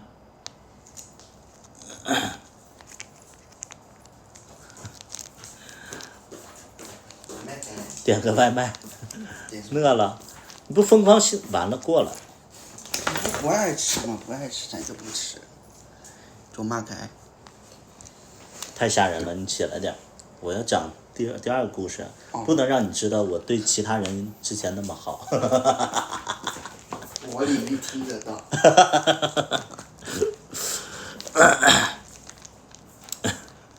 头发染了就是我们有人生的下一步规划他讲你坏话没有我门全程开着的，他当然能听到了。然后我们讲下一个捞女的故事其实捞女来讲的话，她不是，就是这个人不是最厉害的那个倒没有捞我，但是我讲捞女那个人的故事不是4.6，这个是更早段位的。我给大家讲讲这个大捞女，但是她没有捞我讲下一个故事讲完他的故事，然后咱们就是连线，然后听大家讲自己的故事咱们也讲讲捞女的故事讲讲你们身边的捞女的故事这个捞女的故事我也讲过很多次了这个捞女她其实是我影响我很深的一个捞女她没有让我变成捞女但是她让我知道什么是捞女我跟她认识是朋友别哭我跟她认识朋友别哭。有多少人知道朋友别哭这个交友网站？有多少人知道朋友别哭的交友网站？请扣1。朋友别哭交友网站有多少人知道？请扣1。有没有知道这个有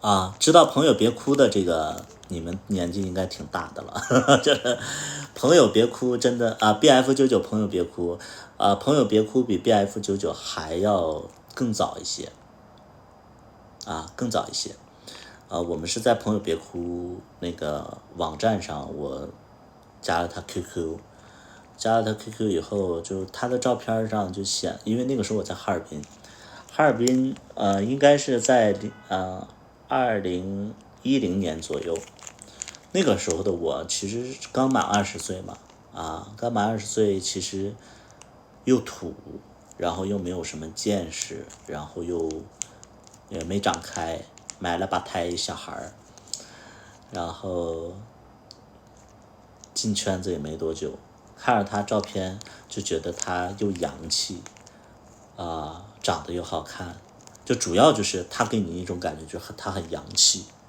很会穿搭，然后生活质感很好。加他 QQ 了，加他 QQ， 然后也没聊什么，直到有一天他发了一个QQ 说呀，QQ 说，他就说一天没吃饭。那我其实就是我不知道有没有就是咱们有一些，我调查一下，现在有没有我的舔狗？直播间里有没有我的小舔狗？就是如果说我发了一个消息，然后我正在你家附近，然后你会给我送一些东西过来，会打车送一些东西的，有是不是？咱们不开玩笑的啊，咱们不开玩笑的。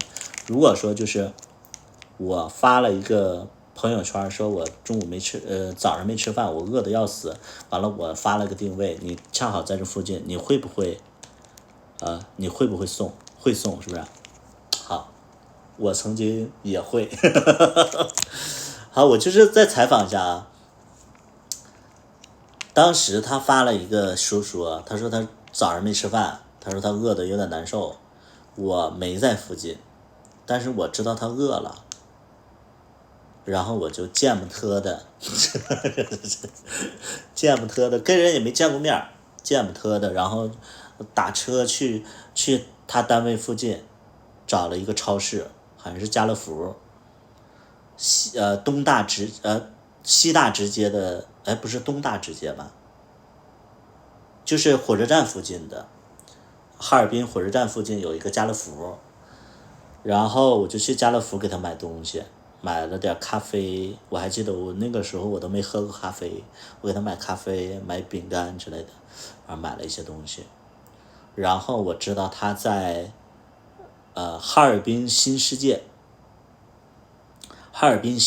界的那个商场，就是也是在火车站附近，火车站那个转盘道不是火车站，是吧？反正就是一个转盘道，就是通往东大直街那个转盘道，然后就在那儿，他就在那里边那个当服装导购，我就进去了。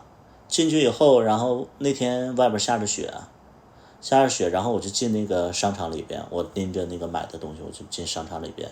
他大概是在4楼卖那个户外衣服。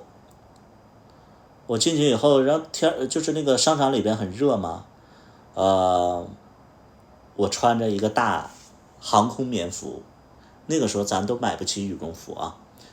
到现在我其实都不怎么花钱买羽绒服，那个时候就买一个航空棉，那个航空棉的那个就是衣服特别的肿大，但是又非常的质感又非常不好，反正就特别 low 的一个大衣，整个你就像海贼王里边的那个画风一样，就是你上肢特别宽大，下面特别窄，就去了，然后我就特别紧张啊，因为那个商场是我没去过的，而且我是一直生活在那个镇里边，没来过这么高档的商场，就感觉那里边全是有钱人，然后金碧辉煌的。上那个扶手电梯，然后扶手电梯旁边是那个镜子，我就看了一眼镜子里的我，穿的什么玩意儿？那个时候还有点不爱卫生，那个棉服上面还有一些就是脏的有点发亮，就是又脏，然后又丑，然后又埋汰一个小孩，然后又那个就是 low 的一个小孩，镜子里的你羞愧难当啊！你就是在这种高级的场合，你穿这么个玩意儿你就来了，完了还见自己的男神。我当时就想找个地缝就是钻进去嘛，但是你已经来了以后，而且那个时候特别胆小，我不知道有多少人见到现实当中我会害怕。我真的见就是我那个时候开酒吧的时候，我记得有几个粉丝，有全国各地的粉丝来见我，然后他们见我他们会非常害怕啊，就害羞且害怕。我能想象那个时候我跟你们的那个那种状态其实是一样的。我是不是害羞？我不害羞，我是真心觉得说我跟他两个世界的人，然后我不知道该说什么，我会觉得说没有勇气去融入他，而且就是跟人不是一路人，羞愧，然后或者说不如人家，然后就是自卑，我是有一点点自卑的那个状态。然后我见了他，对，我是自卑的状态，然后我要去见他，然后我又不敢去见他，我就在原地打圈，然后我既想去找他，但是我又没有勇气去找他，反正我就绕了好几圈我都没看见他。其实是心里的一个自卑感，就是让你不敢去靠近。后来我就跟他说，我说你在哪儿？我找不到。我说真不好意思，我说你在哪儿？我找不到，我找了好几圈都没看见你。他说我就在哪，结果真的就是他告诉我在哪儿，我直接我就找到了，然后他个子比我，他在我这儿吧，我是1.75米，他大概1.70米，不，这不是1.70米，这是1.70米，1.68米吧，1.68米，他在我这儿，1.68米一个小孩，不是一个小孩，一个老男孩，在那站，我就拎着东西。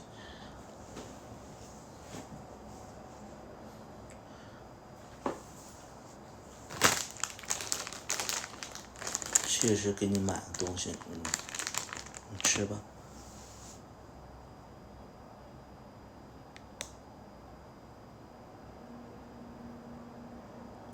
就是偷感特别重，咱们就是偷感特别重，就给人家，谢谢。哎呀，你还真带来了，这都啥呀？还咖啡，谢谢。我也不知道你喜欢吃什么，你如果不喜欢吃的，你就放一边。就是这样，就这样，完了，就这样，就是特别那个自卑的一个状态，偷感特别重，然后就是在一块儿，然后这个时候他就想跟我聊天，他说你也是哈尔滨的？我在那个郊区住。这个时候就来客人了，他就在那块招呼客人，然后我就没地方去了，他在那块招呼客人，先生你看这一款怎么的？然后我就在旁边就看着他，然后我就看着这个店好高级的店，这个衣服得好多钱吧？然后我就看一下地板，然后突然看到自己的脚，因为我外边下雪嘛，然后天一热雪就化了，然后你的这块地上全都是你的脚印儿，那个脚印画的全是泥，然后你就觉得说，哎呀，这么白的一个就是地面，完了让你踩脏了，我觉得哎呀，真的很不好意思，然后我就想着说，我赶紧给人擦一擦吧，然后就在那块找那个就是拖布，结果我在他那个角落里边，就是库房的一个角落，我就找到拖布，我就给他擦。他这边招呼客人，先生，你看这。你怎么拖地了？你等一会儿我自己拖。我拖不拖？就这样，我就开始给人拖地，那个自卑感，真的，真的我也有那个，就是阶段。现在我操，谁呀？就那种，现在咱们就是名媛都挑着来的，谁呀？你想演戏是不是啊？把房间号发给他。晚上来找我。就是现在是这样的，对，不一样了，咱们不一样，咱们现在挑着来，哎，咱们挑着来了，对吧？不一样，那个时候真的是，哎，就特自卑，然后那个就给人拖完地，人家那个还在那块忙呢，我都拖完地了，你知道吧？现在就是就拖完地了，完了他客人还没走，我拖完地了，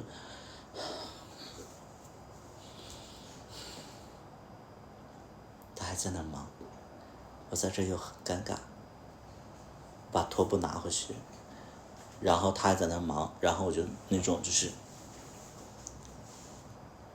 那我先走了，就这样，我就声音特别小的跟他说，我先走了，然后他说，哎，走啊，那个等一会儿啊，然后我就特别，哎，就特别那个就是羞愧的，我就走了。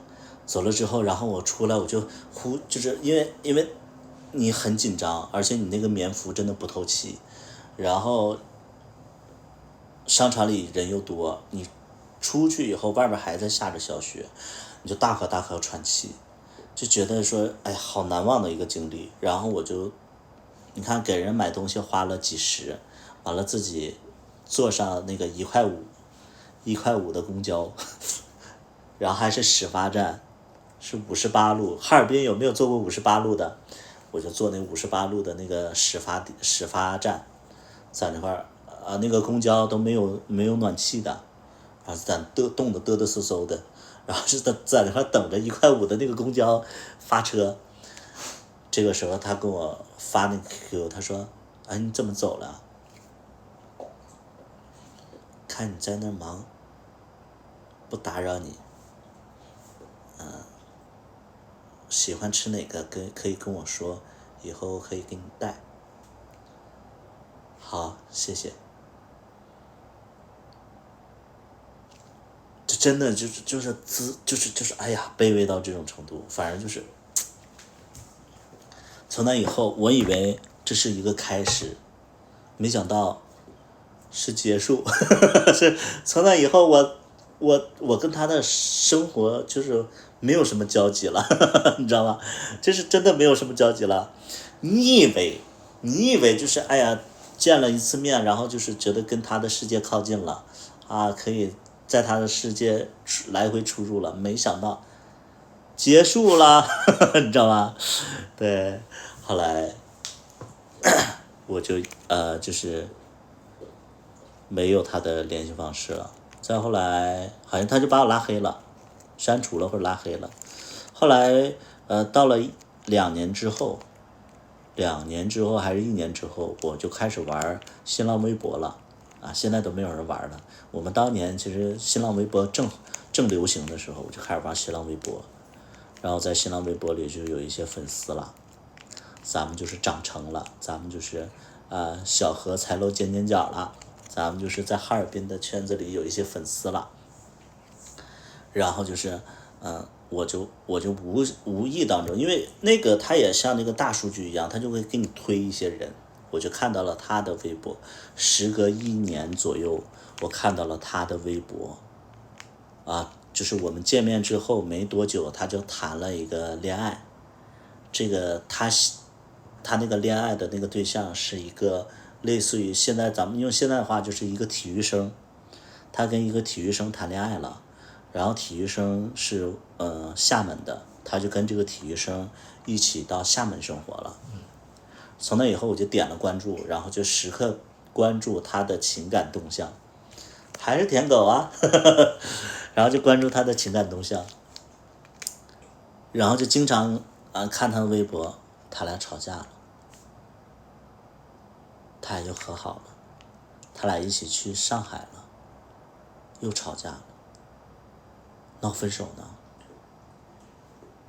他要回哈尔滨，就这样，大概过了半年左右的时间，就是在2022年的时候，她跟她男朋友分手了，她打算回哈尔滨。就这样，我现在也忘记了我们是怎么联系上的，反正就是她回哈尔滨了，然后我们就约着，那个时候我在同德来火锅，有没有知道同德来火锅？北方的小伙伴一定知道同德来火锅。我在同德来火锅做店长助理，然后我就约他，我说来我店里，我请你吃火锅。就这样，他就带着他的2个朋友，对，他带着2个朋友，还有他们仨一起过来，然后我就请他们吃个火锅。然后那俩朋友就知道可能我对他有意思，所以那俩朋友坐一边，然后我俩坐一边，然后我们就喝酒吃饭。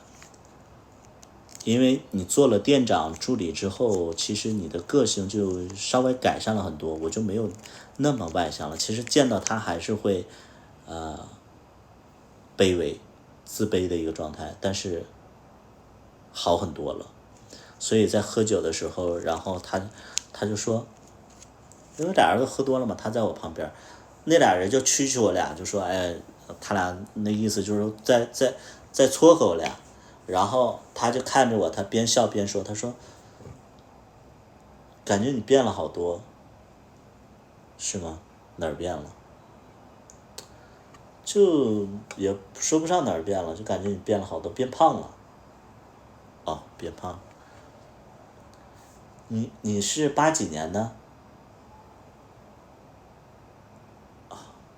然后他问我是80几年的，我就心里在想说，他问我是80几年的，代表着他觉得我应该是80几年的。他觉得我是80几年的，代表着他可能喜欢年纪大一点的。他是87年的，如果我说长一点，万一他喜欢年纪小的不太好。如果我要说太小的话，他不喜欢这么小的也不太好。他是87年的。啊，我是87年的。你也87年的？对，我也87年的。你也87年的是吗？对，我也是87年的。哎呀，咱们太精明了，告诉你们说87年没问题，你知道吧？这就是聪明的点。我就说87年的，实际上我是91年的。就这样，我俩就是同龄人。他听到以后他特别开心，他觉得年龄可能也相仿。就这样就这样吃完火锅之后，鸡贼是不是？对，我是91的。吃完火锅以后，他们就说去酒吧玩，我没去过酒吧，然后我就跟他们去酒吧，是去一个直男吧，然后他在直男吧里边玩的特别开心，然后大家就喝酒。我其实没喝多少，因为我会觉得那一场不是我消费，反正我没消费。他们可能，我现在想想，如果说他们要拿我当傻子的话，我可能那一顿就是我买单了，就是那个酒吧里的消费可能就是我买单了，但是他们没有。所以因为不是我买单，所以我也没好意思放肆的喝酒，放肆的点东西。喝完酒之后，然后他就喝多了，然后我回家，因为明天我还要上班。这个时候他喝多了，我就在路边，那个点没有公交了呀，我就在路边打车。他就喝多了，他就在朋友的搀扶之下，他就说，你怎么走了？你今天不是要带我回家吗？就这样，他就说让我带他回家。我一想他就是喝多了，而且我那个时候真的没钱，我不可能带他去地下的那种小旅馆，去那种高级的酒店我也没那么多钱，我就拒绝了。但其实心里也没有想着说，就是我跟你们真的不一样，我遇到喜欢的人，我不会想着跟他去酒店，就是我遇到喜欢的，我更喜欢远远看着他，或者说跟他说说话，就没有想过做那些东西，所以我就拒绝了，然后我自己回的那个小旅馆，因为那天也太晚了，我就回小旅馆住的，就这样。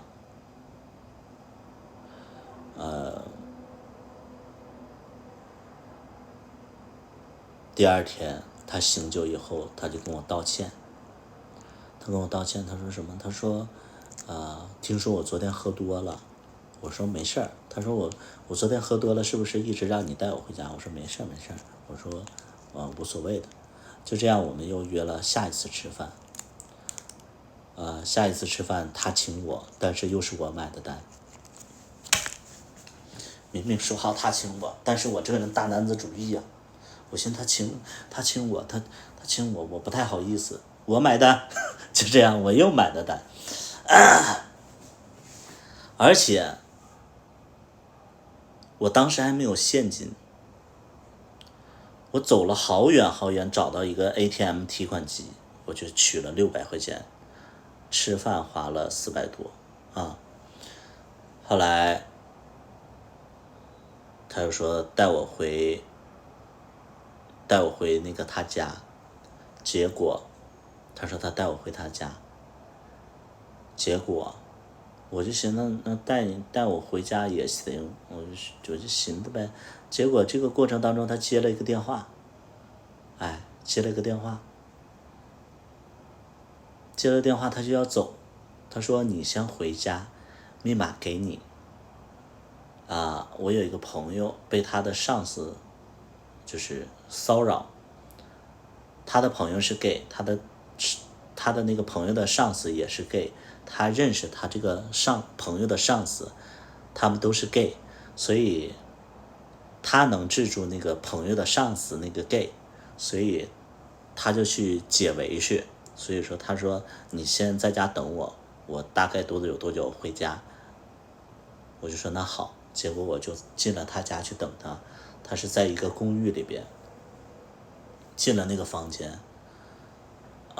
那个时候是12年左右，22岁的我只在电视里看过所谓的公寓。虽然说那个公寓也没多好，但是对于当时的我来讲的话，一个月1600的租金其实还蛮高的。我那个时候一个月工资才2000左右。22年不是12年我工资才2000多，他那个公寓一个月就1800、1600，所以那个对于我来讲的话还挺遥远的。我就进去了，进去以后他屋子里好香，但是呢因为它是开放式公寓嘛，开放式厨房里边全都是那个没有洗的那个锅碗瓢盆。我寻思在家待着，咱们就田螺姑娘，咱们就上身了。咱们就是到人家了，咱们就是看到那些脏的碗筷啥的，咱们不行，咱们就赶紧给人刷碗去了。刷完以后，咱们又把灶台抹了一圈，咱们顺便把地拖一拖。你知道吗？就咱们就是哎呀，真不值钱，哎呀，那不值钱的样是，哎呀，咱都瞧不起咱当时。对呀，就是哎呀，不值钱，你知道吗？对，咱们就不值钱，给人擦完以后，然后就在那边，你知道，咱们因为他没有沙发，直接就是一个客厅。咱们坐在人家那个沙发上，不是，咱们坐在人那个床上，咱们都没有说这么坐着，哎，咱们就这么坐着等他，没有，咱们怕他随时回来。看到咱们良好的仪容仪态，咱们就是坐在那个床的那个1/3处，这样坐着。你知道吧？哎呀，你这赔钱货，你不值钱的样子，哎呀，咱们就是哎呀，都自己都瞧不起自己。咱们就在那等了将近1个多小时，将近2小时。等了2小时人没回来，我寻思这都将近1点多了都不回来，我就在那块儿，咱们一直在这么坐着，咱们也累呀，你知道吗？咱们就是这么坐着，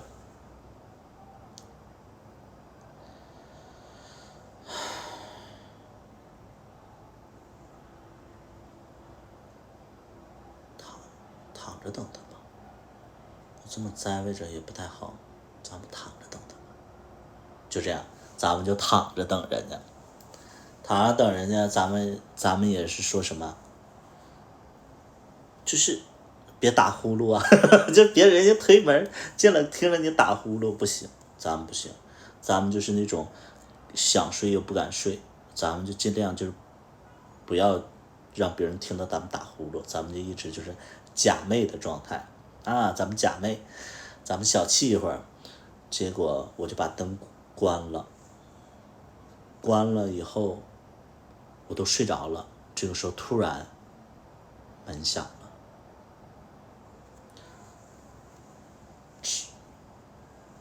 吱，然后我就寻思，哎，他回来了，然后我就刚要开心，结果表情凝住了，他终于回来了，然后就听门口的声音，哈哈哈哈，小点声，哦，哎，你真让他在家等你啊？是啊，他已经睡着了，估计，咱们小点声，等一会儿别把他吵醒了。啊，我领导被你灌了很多酒啊。是啊，他以后再惹你，你就跟我说。俩人回来的。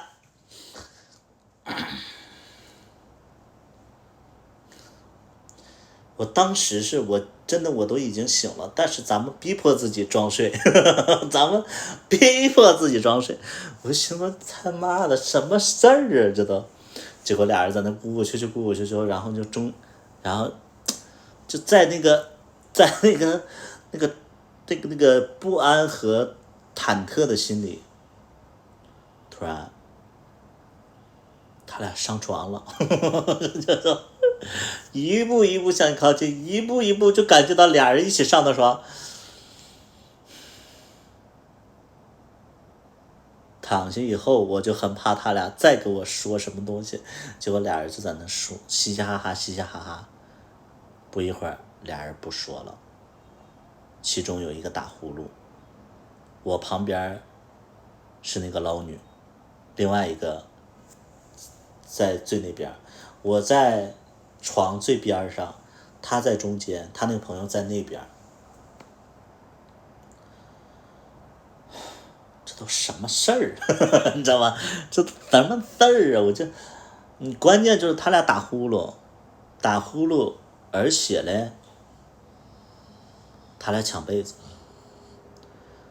咱们也不赖他俩抢被子，3个人1.5米的床，略显拥挤，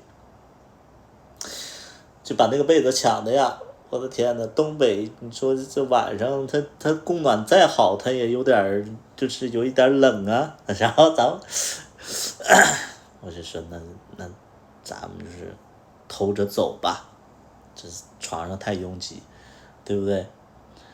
完了我就打算穿鞋我就走，结果我就找袜子，突然我就发现那个袜子呀，他没回来之前，我就把那个袜子顺便的洗了。这个时候他俩回来，才过了2-3个小时，袜子没干。那我怎么办？我不能不穿袜子，我有点汗脚，我不能不穿袜子，我就把这个袜子穿上了，湿着穿的。然后我就慢慢的走出去了，外边天寒地冻的，我就感觉我的脚啊，比以往更冷一些，你知道吗？就比以往更冷一些。我就走在大雪，然后凌晨3点左右，然后大雪，我就走在路边，我就等着出租车，结果来了出租车，我又到了一个小旅馆。那个时候啊，手机也没电了，完了我又没带充电线，又没有万能充。我就在那个旅店里睡着了，结果第二天啊，我就醒了，然后我就去单位充上电，就发现未接电话和短信。他就跟我解释，他说不是你想的那样，你能不能接电话？你听我解释，你真的想多了，我跟他只是好朋友关系，好姐妹的关系。那个时候没有好姐妹这个词儿，但是他说那是我非常好的朋友。我不知道什么叫好朋友，他要说好姐妹我就懂了，但是那个年代没有好姐妹，好像是。反正他就跟我解释，他就解释了好多，然后打电话我也没接到，然后就能看到未接来电之类的。我说，其实我心都碎了，但是我说啊，没事，我没想太多。你真的没想太多吗？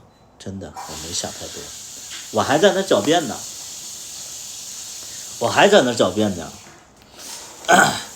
他说晚上能请你吃饭吗？觉得太对不起你了。晚上可以，就这样。你稍微有点骨气，你都说今天呀有点其他事儿，咱们就别见了。没骨气，人家一说哎这可以，这咱们就又吃一趟饭，这真的没骨气。见到了以后，俩人吃完饭回他家，然后俩人就躺着睡觉了。睡觉以后，他就把腿搭在你身上，然后给你甜蜜蜜，对你还是对你身体是有一点点兴趣的。不知不觉第二天，我忘了谁买的单啊，反正第二天我就早就醒了，因为我还要上班。然后我就亲他后背，我还记得那个画面，外面是鹅毛大雪，但是还有阳光的鹅毛大雪，然后我们看着外边的飞雪，我亲他的后背亲了一会儿我就要去上班了。我以为我俩就在一起了，因为他给我甜蜜蜜，我亲他后背，俩人没发生那个，但是我觉得应该算是在一起了，我还挺开心的。我说那我去上班了，他说好。紧接着我就去上班了，上班以后我就看他的朋友圈。那你说俩人都在一起了，我就看到他发一个朋友圈，他说唉，心好累，真想出去旅游一下。我当时不理解，我就说哎，他怎么跟我在一起之后他觉得心好累，他想出去旅游一下。但是现在咱们就理解了，那就没在一起，或者说人家跟你在一起并不开心，对吧？当时咱们没往这方面寻思，咱们说寻思想说跟我在一起了，他这个时候想旅游，我要不要请假跟他一起去旅游啊？其实人家这个朋友圈就不是给你看的，对吧？人就不是给你看的，对吧？哎，咱不懂啊。我给他打电话，你要去哪儿旅游啊？等过2天吧，过2天我请假，然后我跟你去玩一玩。不用了，我自己随便走一走。去哪儿啊？可能去大连吧，我有一个朋友在那边，我可能要去大连待2天。怎么突然就去大连啊？那你兜里还有钱吗？我有的，没事。那行吧，那你注意安全。啥时候走啊？我先不说了，挂了。喂，嘟嘟。他为什么心情不好啊？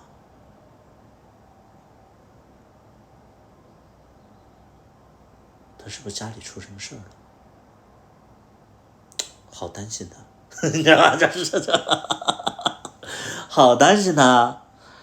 唉，这个时候咱们都没想过就是什么，没想过其实他不想跟你在一起。咱没有那些经验，咱们就是22岁小舔狗。后来他就去了以后，然后他去了也没跟我说，然后反正他去了以后，他发了个朋友圈，然后他在沈阳。他本来他说他要去大连，结果他去沈阳了。就沈阳我就看到他去沈阳发了个朋友圈，我就给他打个电话。喂，喂，喂，你说，我这听不清，哈哈哈。等一会儿，我打个电话。你在哪儿啊？这么吵？我在 KTV 呢。喝多了，喝这么多，那你早点回去吧，你别喝多了，到时候没人管你。没事儿，我说都朋友，你知道吗？今天有一个人见我第一面送我一个包，那包1万多块钱呢。我们今天来这个 KTV，老大的包间了，可大了，我都没见过这么大的包间。谁呀送你包啊？你看你喝成这样，你要不早点回去吧？没事儿，你别管我，挂了，挂了。2个关键消息，第一点，有一个人看上他了，送他包。第二个，他那个场合应该是消费特别高的一个场合，他在这种乌烟瘴气的地方他会学坏，不行。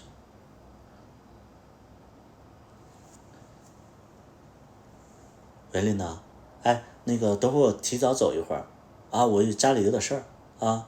行。沈阳的票，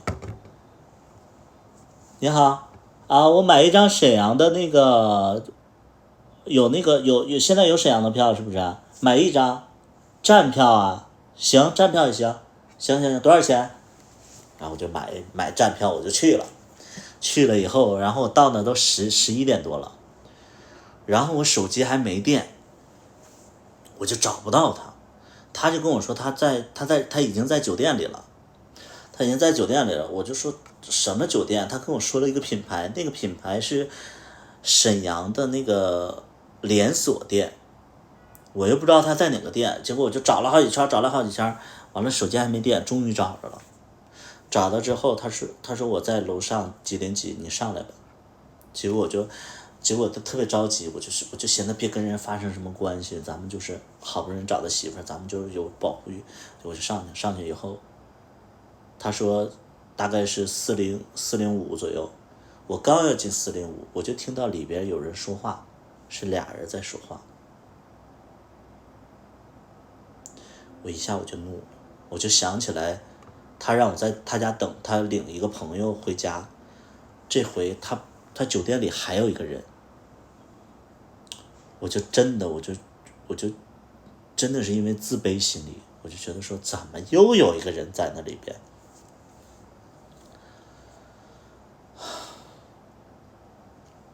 你在里边吧，你出来一下。啊，你来了，你进来吧。我不进去了，里边不是有人吗？你出来，我有话跟你说。我有个朋友，你进来吧，你进来说。你出来，你是不是有病啊？你要进来你就进来，不进来就拉倒。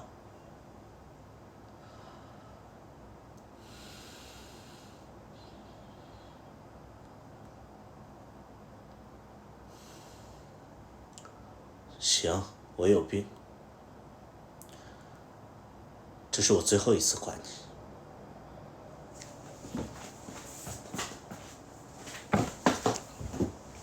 就这样，我就走了，我就伤心的走了。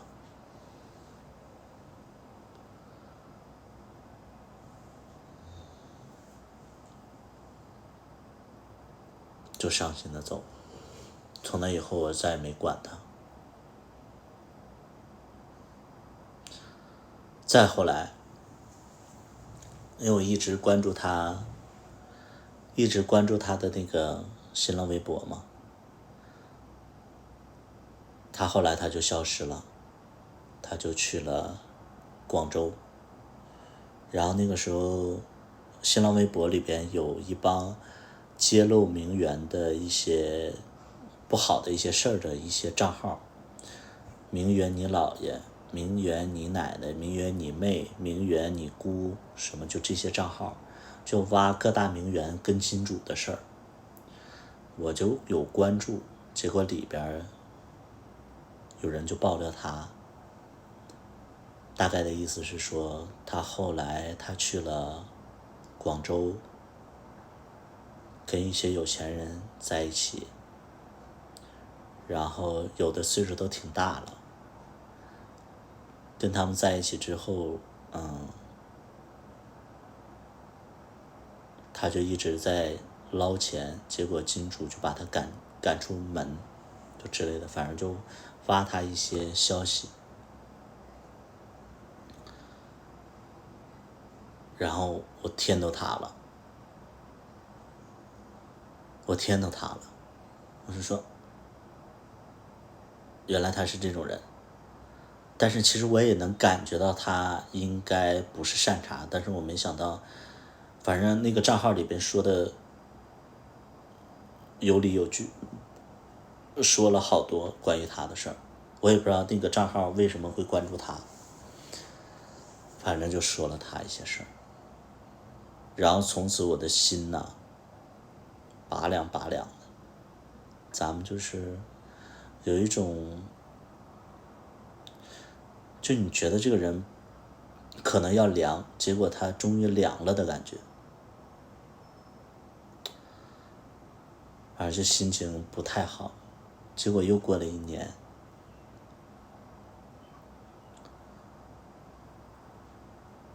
他发朋友圈，他说他要回哈尔滨，不是朋友圈，是那个新浪微博。他发新浪微博说要回哈尔滨，然后他发了一个特别轻浮的一个新浪微博，他说马上要到哈尔滨了，也不知道谁能来接我，如果来接我的话，我就跟谁走。发了这样的一个新浪微博，我心里更确定了，就是那些人说的可能是真的。反正就让我觉得这个人，哎呀，好轻浮啊！他怎么能发这种东西呢？我就心里就真的不舒服。但那个时候的我，因为已经又过了1年了嘛，那个时候的我已经在哈尔滨，就是有一点小人气了，就是粉丝那个时候2000多了。新浪微博2013年我的粉丝2000多，都是我的颜粉，然后也有一些人会喜欢我，然后就让我做了一把小网红了。后来对，后来他就一直发朋友圈，发了新浪微博，他说马上登机了。又过了一会儿过了2小时，他说终于到哈尔滨了，真没想到没有人来接我，是我自己接我自己，哈哈，今天晚上我只能跟我自己走了。发了这么一个朋友圈，新浪微博。我心里在想，哎，真的是这种事干嘛就是发出来呢？但是同时心里又暗自就是幸灾乐祸，就是哎，幸亏没有人接他。后来然后紧接着他又发那个新浪微博，他那天不知道为什么他新浪微博就发的特别多，他发了新浪微博说好久没见这帮朋友了，他跟一帮拉拉，哈尔滨的拉拉在那个一个 KTV 里喝酒。他说哎，这帮朋友好久没见了。然后又过了将近9、10点钟，他说喝多了他说感觉你一直在看我的新浪微博，但是你为什么没来找我？大概发了这么一个东西。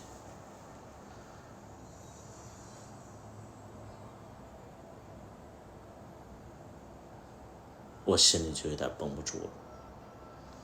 但是以我对他的了解，可能好多人都在看他，他可能让很多人都误以为是对他说的，所以我就及时的克制自己，我说这一定不是对我说的，因为我们1年多没联系了，他不可能知道我在看他的新浪微博。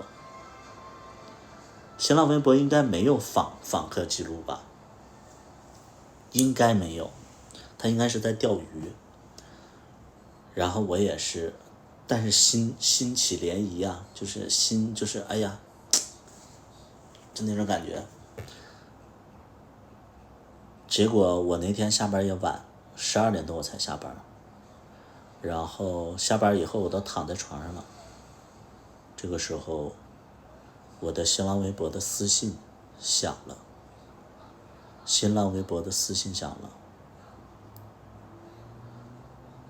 你在哪儿啊？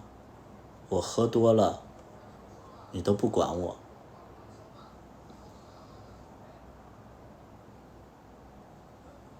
我看到以后，我就觉得心一下就跳出来了。他给我发的，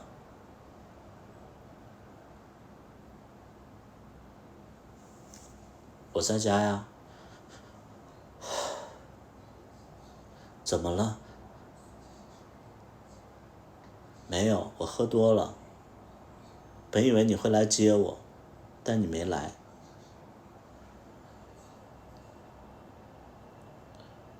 我喝多了，你在哪儿？我喝多了，你在哪儿？我喝多了，你在哪儿？我喝多了，你在哪儿？7个字，这7个字儿，就是马上让你就是浑身起鸡皮疙瘩，然后你马上噌一下你就起了，开始穿衣服。你给我发个定位，你别动，我去找你。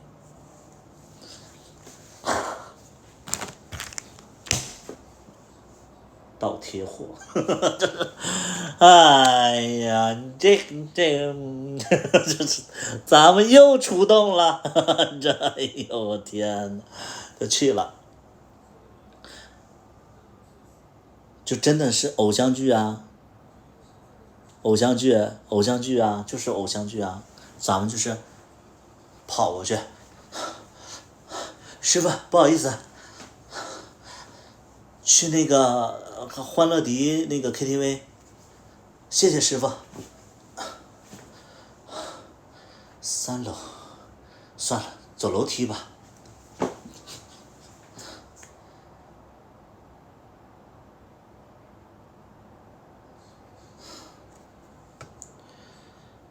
我在门口了，你出来吧。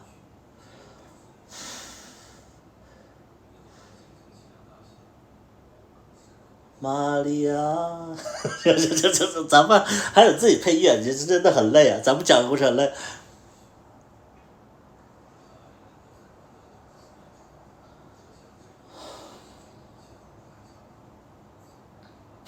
就是很累呀，就很累呀。反正就看到了呀，看到了以后，他也看着我了，他就喝多了。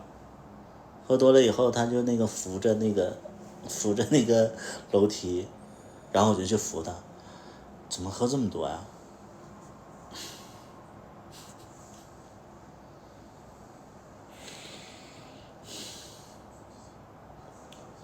怎么了？你笑什么？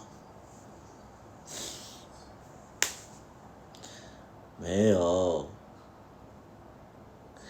我在笑。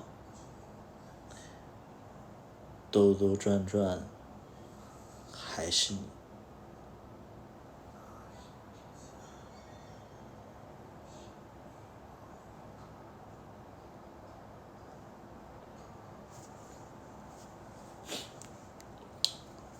快点，我扶你走了。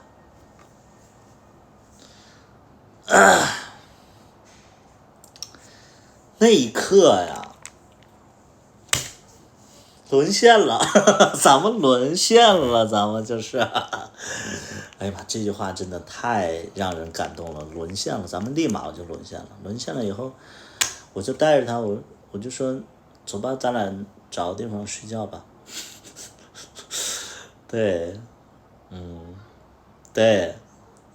结果我俩都没带身份证，那就那一年恰好那一年恰好就是没有身份证就不能住酒店了。在这之前的一年，没有身份证是可以住酒店的，只要登记就好。那一年恰好就是没有身份证不能住酒店了，我们就去了一个酒店，不行。我说这怎么办？他又喝多了。然后我就在他喝多的情况下，我就问他，我说那怎么办？咱俩没地方住了。听你的，去你家。我跟我哥住在一起。那个，你不介意住小旅馆吧？现在只有小旅馆能住。无所谓，听你的。就这样，我就带他去小旅馆了。找了一个地下的小旅馆，5、6十一晚，还挺双压的。找一个地下的旅馆，5、6十一晚，乘以2，反正就去了。去了以后，然后我就带他进去了，然后我就开始给他脱鞋，然后给他那个买水，就是喂他水。那小旅馆，然后我就给他脱鞋的时候，他穿着特别厚的一个白袜子，我就给他脱鞋，然后给他脱袜子，给他脱裤子，给他脱上衣。然后你没有歹意，你都没有心生歹意，他就在那笑，我就看着他也笑。然后后来他睡着了，那个床非常的小，他是大字型睡的，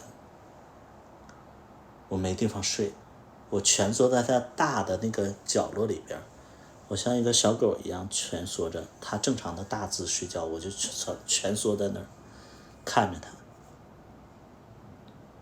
就第2天睡醒了以后，我带他去吃馄饨，然后他拍了一张我的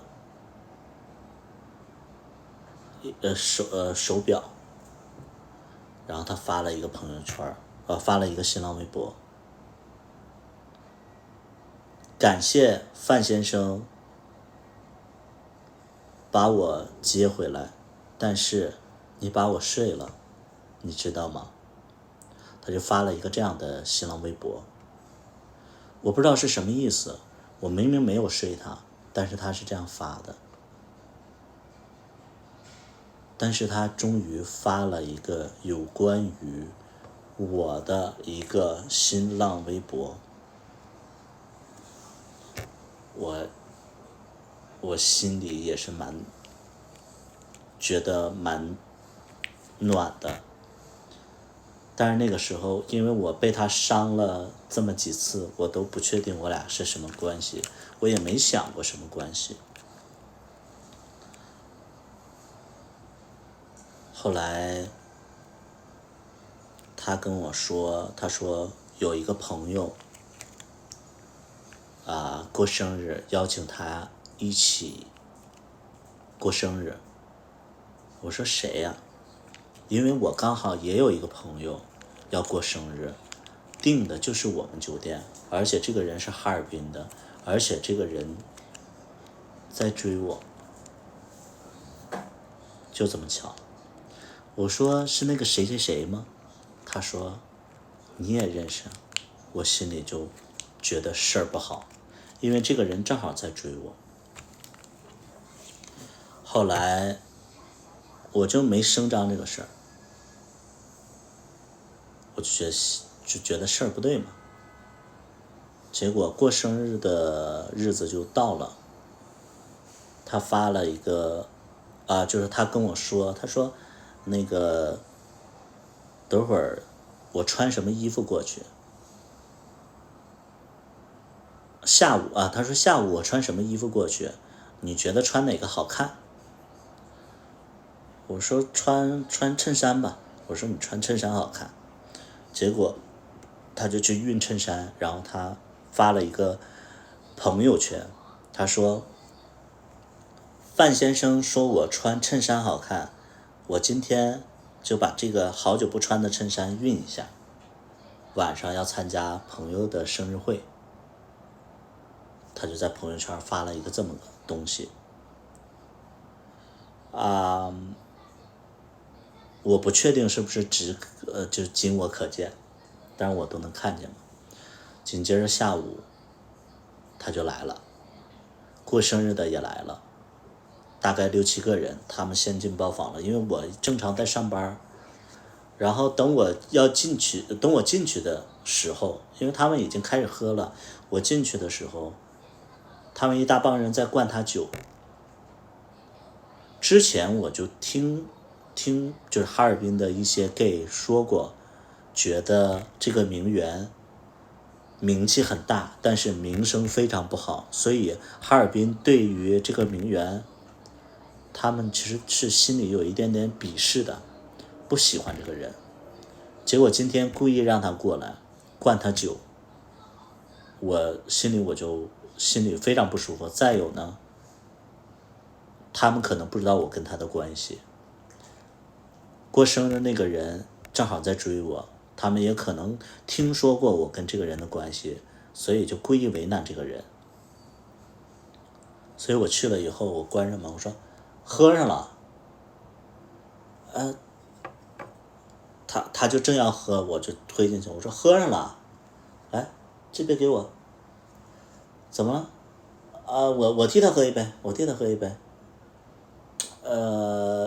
这杯我敬那个过生日生日快乐这杯我替他喝了你们可能不知道，我俩在一起了。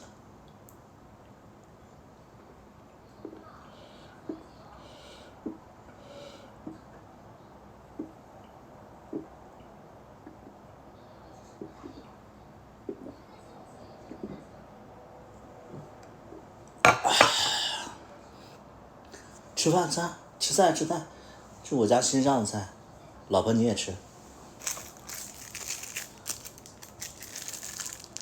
就这样，因为我觉得他们在欺负我对象，我真心觉得就是他们在欺负我对象，所以我本来因为我也不确定他是不是我对象，然后我也没想着公布，但是我一看就是有人欺负我喜欢的人，我就受不了了，我就直接说我俩在一起了。其实我都不确定我跟他在不在一起。结果那个生日会就被我打乱了嘛，他们就特别是过生日那个人，过生日那个人本来在追我，结果我跟他在一起了，他们就不知道，完全不知道，很尴尬。然后我们就，你知道人喝多了嘛，他们下一场要去 KTV， 我就喝多了。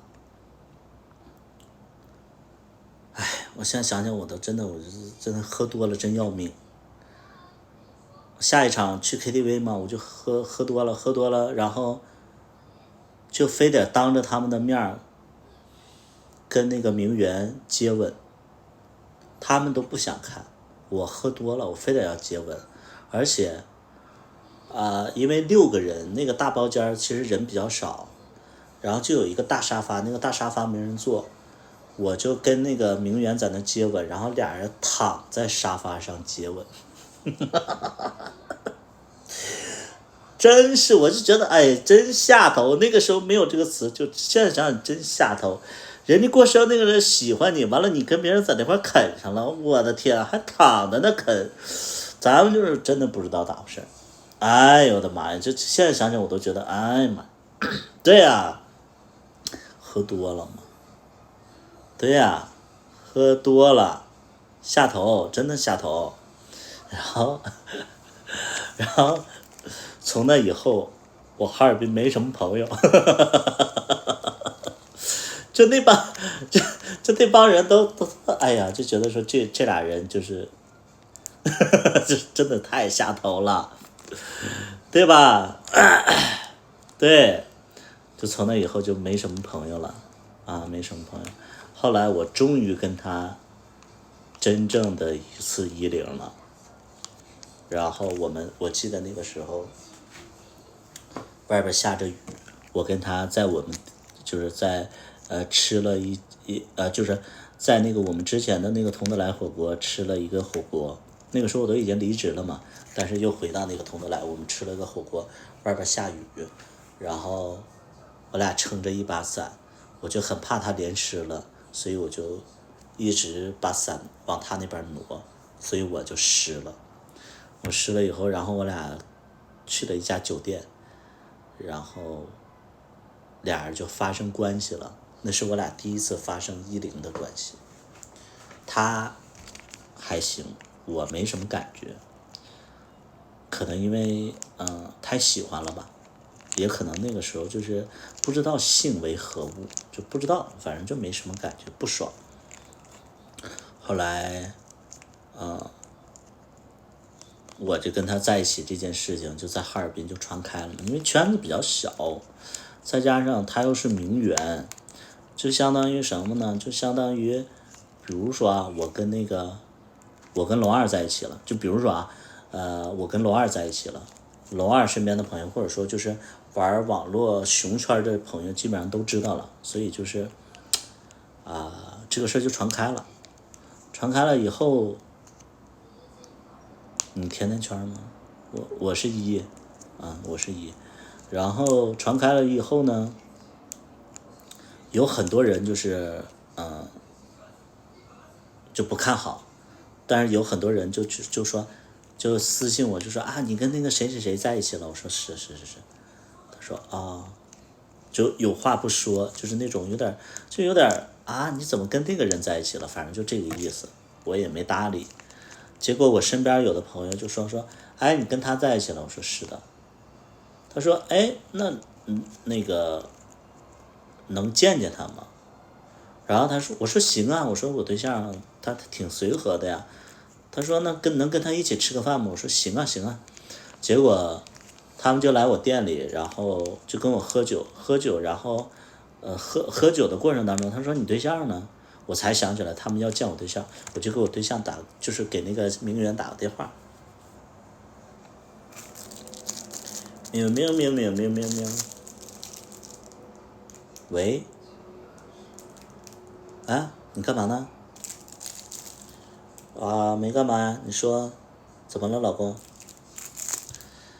是这样，我有一些朋友可能是你的粉丝，听说咱俩在一起了都想跟你喝个酒吃吃饭啥的，你现在有时间吗？他们就在我店里。什么朋友啊？不是，你怎么又跟他们混在一起啊？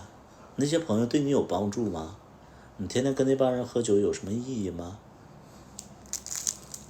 人家来我店里消费那无所谓而且我们现在的工资组成部分是有提成的，他们来消费我就有提成怎么了？你不想见？不是说我不想见，是你这帮朋友根本就没啥用，我都跟你说了，就这些朋友就不要联系。你再看看我那帮朋友，天天都在研究怎么赚钱，怎么做生意，我让你跟他们多接触，你又不来。你那帮朋友都是大老板，都是大名媛的，我跟人接触有啥聊的呀？那你也得接触你想想，现在咱俩连同居都不行，每次见面都得去酒店，哪有这样的？你说咱俩连租房子的钱都没有？不是，那人家今天就想见你，你来呗。师傅，外卖来了，你是不是点东西了？是的。你打不出来吃东西。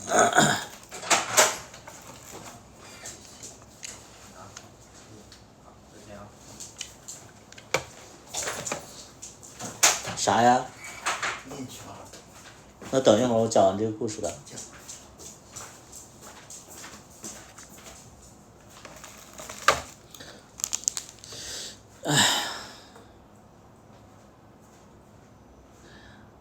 那你那帮朋友，我现在我的朋友都在店里等你呢，你过来呗。我不去，没啥用的没啥用的朋友。不是，你这话说的就难听，你的朋友就有用，我的朋友怎么了？人就想见你，跟你吃个饭，你至于把人说成这样吗？不是我说错了，那些朋友有啥接触的呀？一天都没有正事儿。行，不来就不来吧。挂，这俩人就是因为这个，他看不上我的朋友，他觉得他朋友有用，所以就给我一顿说，完了也没来，我就特别没面子，我就说，哎，那个啥，我就说那个他不来，咱们喝之类的，然后我就特别没面子嘛。后来他就是这个名媛又跟我道歉，啊，说那个不好意思怎么的，确实人家能跟你道歉，已经就给你台阶下了。我也觉得就是那段时间吧，我就会自尊心有点过于强了，反正就一直他来道歉我也不原谅，我也不是不原谅，就是不怎么搭理人家。结果后来就是他来找我3次，我都没怎么搭理，结果他就彻底生气了，然后后来我就又哄他，他生气了，我就开始哄他，正好他有个朋友也在，完了就是我俩人哄他，就是他有一个好朋友，我俩人去哄他，那个朋友也帮我劝他，后来好不容易哄好了，我们就打算仨人吃个饭，对，仨人吃个饭，结果我正说要吃饭呢，结果就是有另外一个人要请我吃饭，另外一个人说那个想请我吃饭，正好我们都在中央大街，他说那个请你吃个饭，我说那不行啊，我说我对象和我身边一个朋友在这呢，我们仨人呢，他说没事啊，叫你们就是你们仨一起来就好了。结果我就问了一下那个名媛，我说哎，那个有一个朋友请咱们吃饭，咱们去不去？他说那无所谓啊，然后就紧接着我们仨就过去了，他们那边仨人，我们这边仨人，就6个人一起吃饭，在包间里边。一开始聊的都挺好的，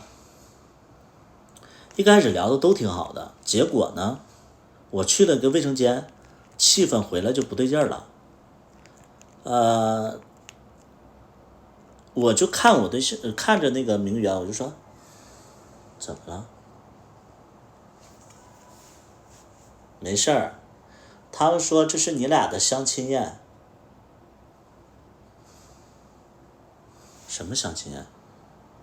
然后请我吃饭那个人就说，哎呀，误会了，我这俩朋友吧，以为你没对象，然后以为咱俩就是互相有好感吃的这顿饭，就这样。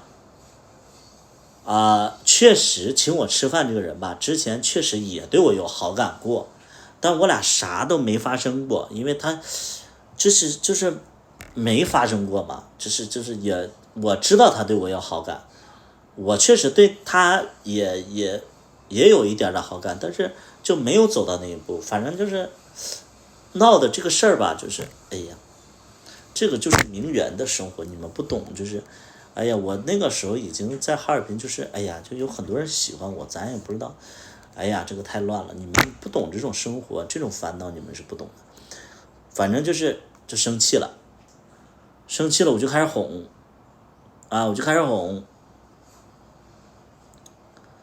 然后我记得就吃饭也没吃成，吃的差不多就结束了以后，然后我就开始哄，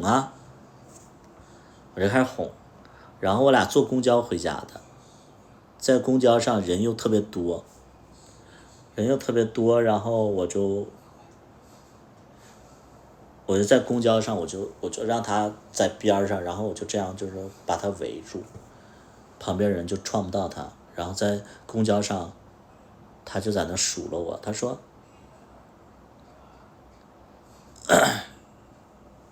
你不是跟你那个朋友说要跟你对象一起吃饭吗？为什么还会这样？我跟我朋友说的，没跟他没跟他的朋友们说呀，是他的朋友们误以为我俩是相亲宴，但是他的朋友们只知道那个人喜欢我，不知道我领的对象来的，这个能明白吗？对，然后呢，这路上他一直在数落我，就给我数落有点烦了，然后等到了以后，他就说你好好考虑吧，咱俩要不要在一起？你赶紧回家吧，不想跟你吵。就这样，我俩就没吵，然后就这么的，就是他回他家，然后我自己回去了。然后紧接着我身边有一个朋友知道这个事儿，然后就帮我劝这个名媛说啊，没有的事儿。结果这个名媛就把他骂了，把我那个朋友给骂了，我也不知道为什么，就是反正就是当时就是所有人对这个名媛的印象都非常差，本来就差，然后结果又骂我那个朋友，反正就所有人都觉得他怎么这脾气这么差呀之类的，反正就是就是狗脾气，反正就是后来我就也没说分手，就分手了，就之后这俩人就不联系了。再后来我记得有一天就是又过了1年多吧，然后在成都我看到他的那个账号，成都账号，然后我就知道他去成都了，可能在那儿定居了。再后来我做直播了，做直播之后我就成了那个直播网站的那个算是就是收入最高的一个主播。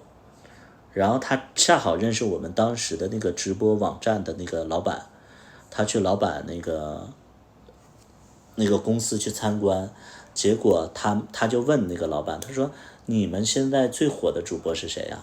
他说是百里屠夫。结果他看见我以后，他说他就挺惊讶的，没想到我开始做直播了。再后来有一年是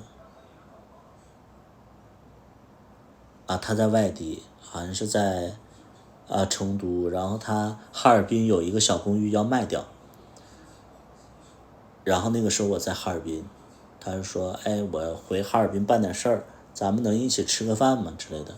他说可以，我说可以，就这样我就跟他见面了，我就带他去吃饭，然后俩人就聊了这几年的变化。他就感觉说没想到你能做直播，然后做的还挺成功，然后那个时候我又发歌了，然后他就说没想到你这方面这么厉害。后来他就表现出他生活不太如意，但是他同时又表示很敬佩我。晚上的时候他也没有意思回自己酒店，然后那个时候我自己租了一个特别小的一个房子，然后他就跟我将就一晚上。他其实想发生点什么东西，但是再见到他那一年见到他的时候，我就对他完全提不起兴趣来了。就之前他就是在我俩分手之前，我依然会觉得他对我很重要不过我做直播之后的1年，我再见到他没有那层感觉了包括这几年我们也会见面，因为陆续的有很多人说我跟他长得特别像，包括很多抖音上的一些人也说你是小号的百里屠夫。但是我们再见面，我就后来又听说他的一些遭遇反正他现在跟我见面说的话说的最多的说他老了。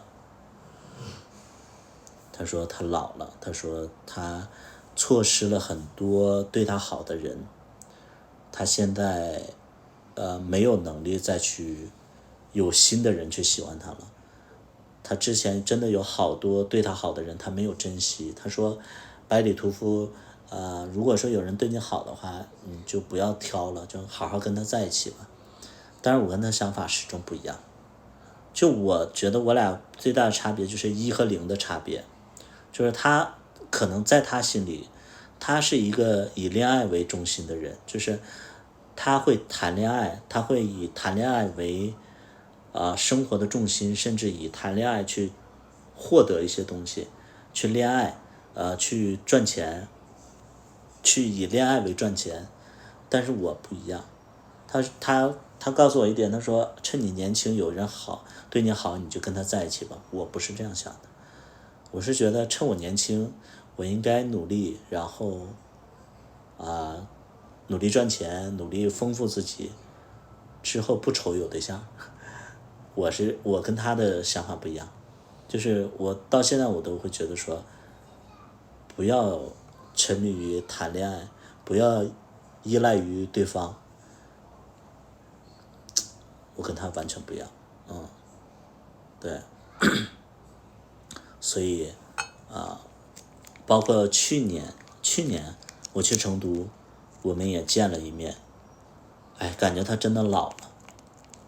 就他那种老不是年纪上的老，因为他就比我大4岁，他不是年纪上老，他是心态上的老。我不知道你们知不知道，就是龙二其实也跟我说过很多次，他说他觉得他自己老了，他觉得现在年轻一茬又一茬的，他觉得说好看的人太多了，他觉得有危机感。我觉得这是可能在意自己容貌的偏0的人的思想。我到现在我都没有容貌焦虑，就是我觉得不以这个为主要方向，就是这个没有占比很重，所以就是他们会有容貌焦虑，我觉得就是重心不对，就重心不对，反正我没有我没有，就是我没有这种焦虑，对，所以去年见到他，我就觉得他怎么老成这样，就是他那个状态。然后他每一次跟我说话就交流，他都说是吗？因为我去年又要开酒吧之类的，他来过我酒吧，然后又跟我开玩笑说要给我打工，然后去年去成都去见他，他又说自己过得非常不好，反正就是虽然说对他没有那种感觉了，但骨子里还是会感慨一些东西，对，感慨一些东西，就觉得好歹也是一代名媛，这真的就是一代名媛，怎么就变成这样？就是而且我觉得真的有一天，当你觉得你老了，你有焦虑了，那一天你就真的老了，不服老。不礼貌的说他会不会得了什么病？不知道，这个我没问过，但是就觉得他状态其实蛮疲惫的。龙二莫名其妙的翻老底，哪儿啊？这个朗月呀，你确定你在听我讲的故事吗？我讲的不是龙二的故事，你在干什么？这个朗月，你什么时候进我直播间的呀？你这是我啥时候讲龙二的故事了？就有些朋友啊，就咱们就说你看直播呀，你就是真的就是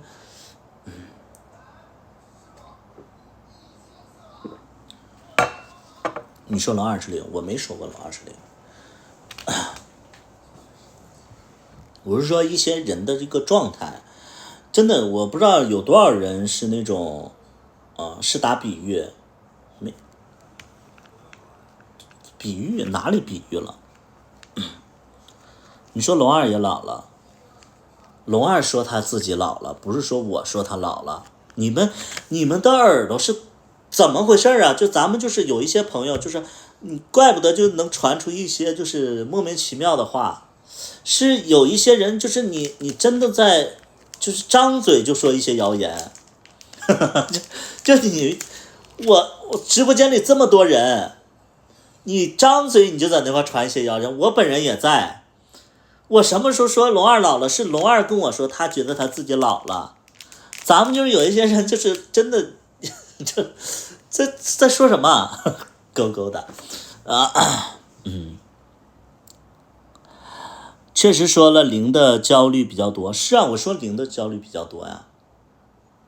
我说偏就是偏零的一些人就是会有容貌焦虑啊。怎么了？偏零就是零吗？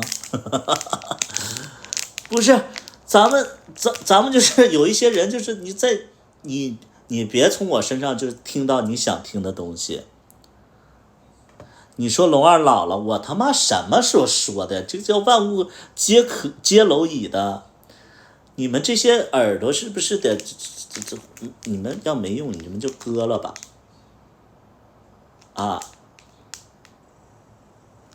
对啊，自动脑补。我说的是龙二跟我说过，龙二觉得自己老了啊，有容貌焦虑，说这个年轻好看的小孩一茬又一茬。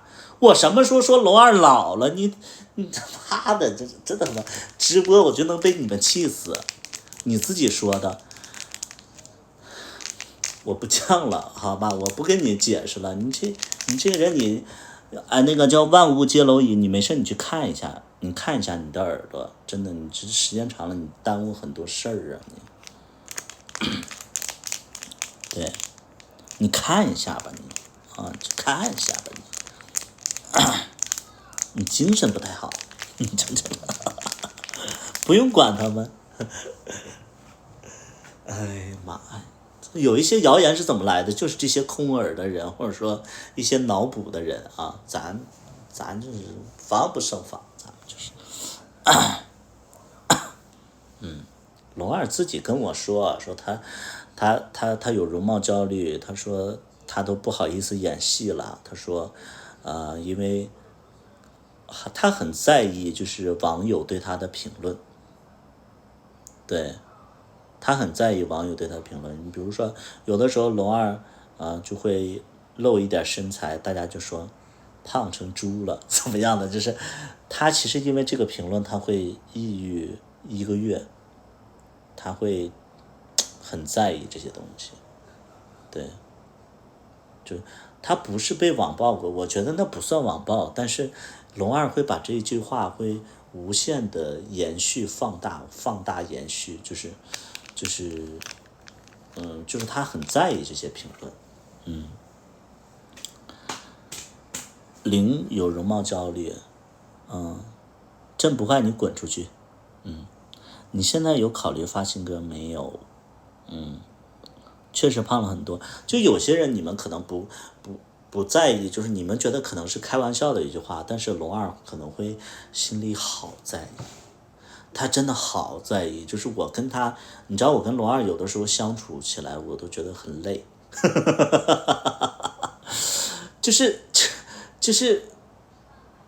就我觉得我跟他相处起来，很累，就是我会跟他有一点点收敛的交流，对，就是因为他很敏感，他很敏感的，就是他太在意别人对他的评价了。但是我们要喝多了以后交流起来就不会了，对，他想很多的，所以我就觉得，哎呀，心疼他，就是我觉得老这件事情，就是我也会觉得说我们真的是这一代就老了，但是我觉得老就老呗，因为你们真的知道吗？就是我们这个年纪啊，很招小孩儿。你像我就特别喜欢小孩儿，然后我这个年纪就招小孩儿，我就觉得我的春天刚刚来。咱们年纪小的时候可能风华正茂，但是咱没钱。现在稍微咱们是有一点了，就是有一点了，咱们可以为所欲为，就是挺好的。咱们这个年纪挺好的，咱们有一些积累了，哎。咱们可能长相可能不是说那些就是要求品质比较高的人的选择啊，你知道有一些名媛，他们又想找有钱的，又想找那个身材比较好的，然后容貌比较好的。咱们也不喜欢那么高级的人，说实在的，一是咱驾驭不了，二是咱也不太喜欢那么精致的人。那么精致的人，你跟他在一起，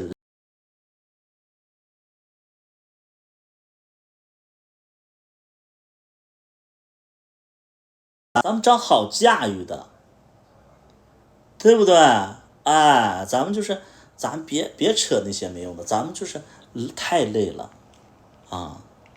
咱们为什么要让自己那么累呢？咱们就找一个就是什么可心儿的，咱们就找一个可心儿的，咱们就找一个什么听话，咱们就找一个就是嫩嫩的，一掐能掐出水来，然后又笑嘻嘻的，然后可能某些方面又低于你的一些水准的。你知道我们为什么要找一个不如自己的人？因为人呐都是慕强的，你们能懂吗？大多数的人都是慕强的，特别是一帮零。你们这帮零其实是慕强的。慕强是什么意思？就都喜欢比自己牛逼一点的人物。但是我们一呀，其实是喜欢比自己稍微弱一点的。这就是恰好能卡上，这非常美好的一件事儿。零都喜欢就是说我希望他高大一点，他身材能比我好一点，他长得比我好看一点，他比我长一点，他时间比我久一点，他粉丝比我多一点。你们就零都喜欢这种。我们小一呀，我们就喜欢，喜欢年纪小一点，短一点，矮一点，丑一点，胖一点，low 一点，穷一点。是不是？对，咱们就是这样的啊，不太一样，真的不太一样。我们就是我们就是喜欢就是好掌控一点。你们不懂，小大夫 come here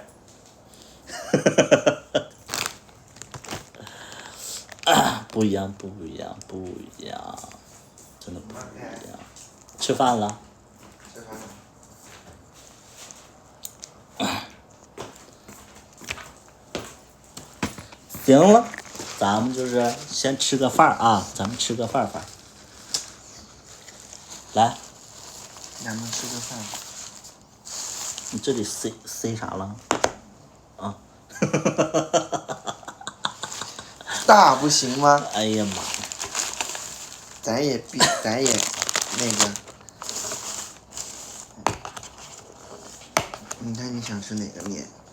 一个是菠菜面，一个是都是汤面。一个干面，一个。我要干面。那就这个。这个不好吃，我要汤面。哎呀，你让一下。你吃这个。不是我吃。怎么又吃这些东西啊？怕你说太单调了。吃这个。这是汤面。什么汤？什么面？老坛酸菜。这没啥吃的呀，你都不点我喜欢吃的。哎呀，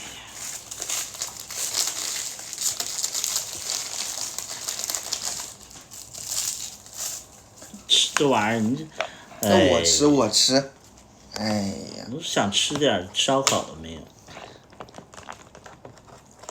我问你要吃什么，你又不说。那我以为你懂我。真贵。这个面也挺好吃的，要不试一下？我吃过。挺这样的，给你个片子。你不说我怎么懂？我不吃牛肉，你都不知道我想吃什么。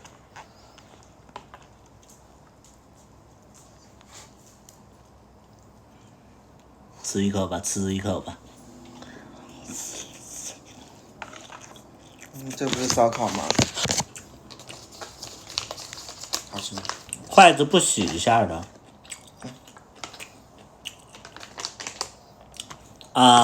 我想问一下，就是一次性筷子大家都要洗吗？一次性筷子洗的请扣一，就是你们吃到一次性筷子，你们会清洗的请扣1，不清洗的请扣0。来，你们一次性筷子要洗吗？啊，一次性筷子还要洗啊？那你真是个事儿逼。就是这些事儿逼，咱们都看清楚了啊！不要找这些事儿逼谈恋爱，太事儿了，你知道吗？太事儿了你一次性筷子你还要洗一洗，你太事儿了你。看清楚扣1的啊！给我问懵了，我说一次性筷子还要洗一下。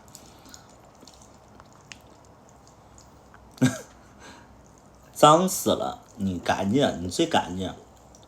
你做0的时候，你哎呀妈，别说，啥你不往嘴里炫。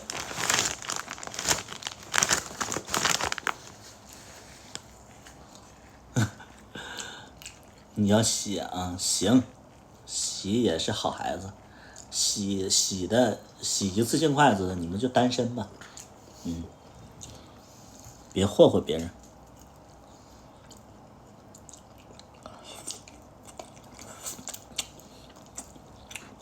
为什么被骂了？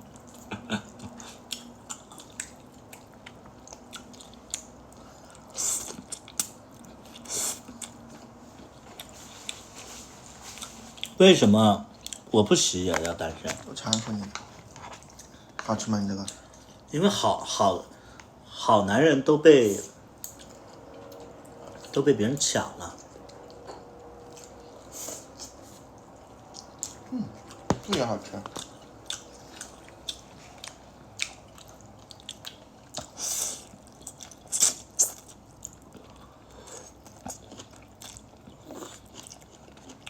家里有筷子，绝对不会用一次性筷子。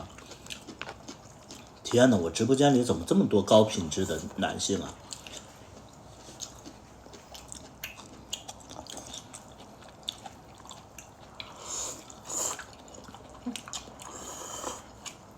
绿色的面，菠菜面，这个可以变大力水手。好咸。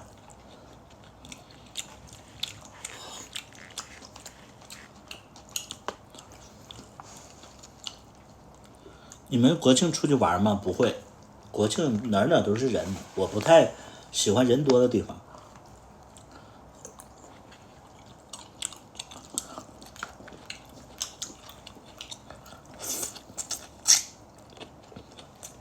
国庆人又多，对啊，然后出去玩价格还要涨。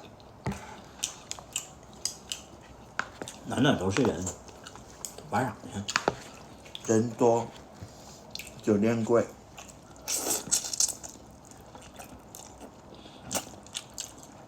我们都不上班，机票贵。去哪儿？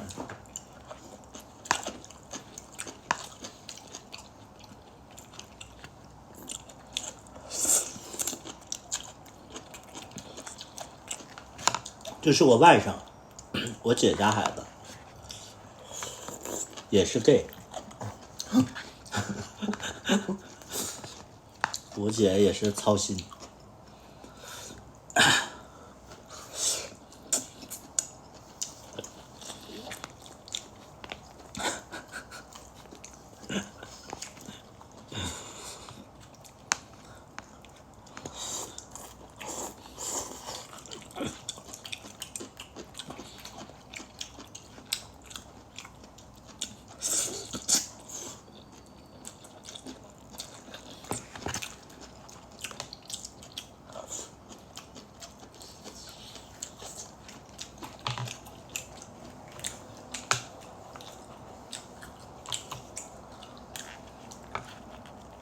我这头发给他染的多成功。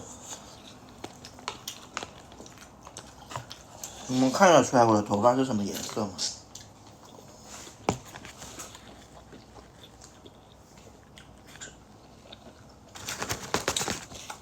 还有破呀，偏白偏黄色，淡黄色，这灰色，有一点点偏黄。不偏黄。那镜头里没有。镜头里有滤镜，茶灰色。亚麻灰是，我给它染的。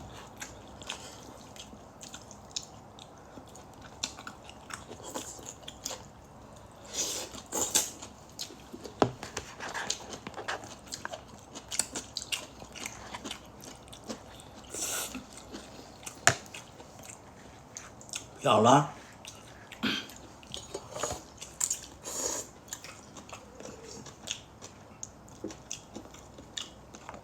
终于都漂成那个超级赛亚人了。漂过了。买什么牌子的？给大家推荐一下吧。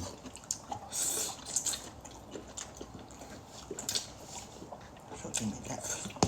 但我觉得啊，染这个头发，你还是要看自己。比如说你之前染过黑色的，你就把黑色的完全剪掉再去染，要不然你染完黑色你染不上。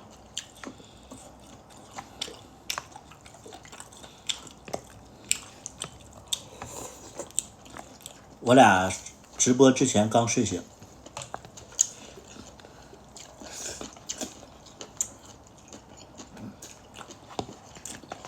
我俩现在每天能保持16个小时睡眠。我都不睡了，他让我过来睡，我说不睡了，要跟着他的作息时间。他不睡的话，只有他在睡觉的时候我才能小歇一会儿，但他不睡觉的时候我在睡觉，他就会弄我。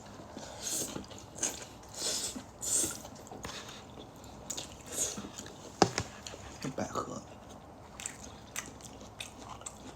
吃肉？你吃了呀？我吃了。我吃面筋。可以家暴。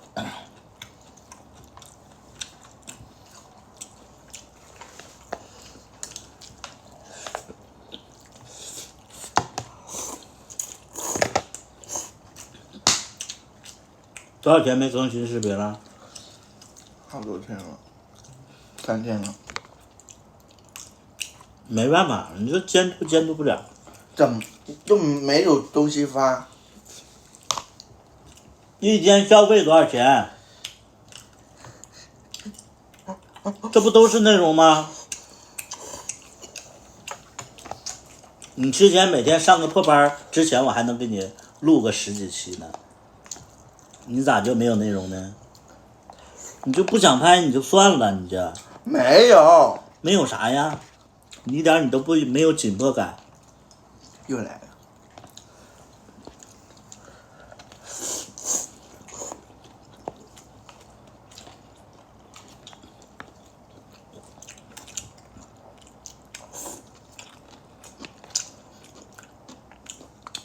你这些东西是别人逼你的吗？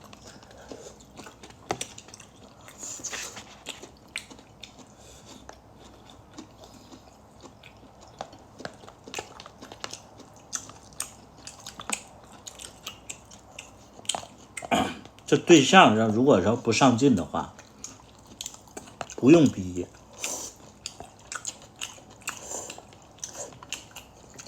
就让他就这样吧。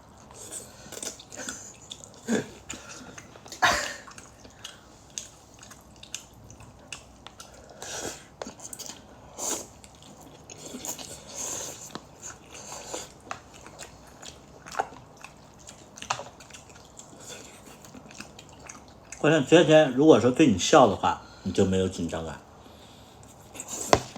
要跟你鸡头白脸了，哎，紧张那么一会儿，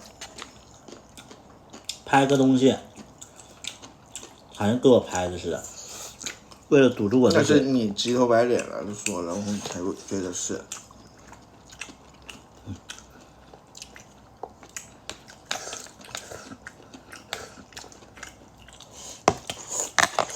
哎，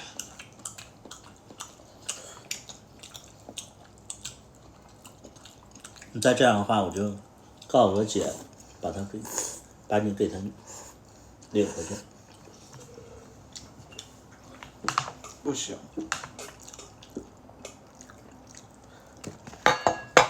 不吃了。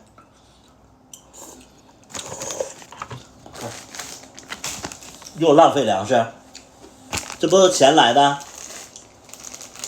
你帮我吃，我一天在这块出卖自己的故事，然后挣点钱，全让你浪费了你。帮我吃，我吃不下了，快吃了它这个。一天你，我我天天在这累得要死要活的。那你多吃点。那不是你点的吗？我吃完我这份了。哎，你不是没吃饱吗？累死累活的，让你多吃点。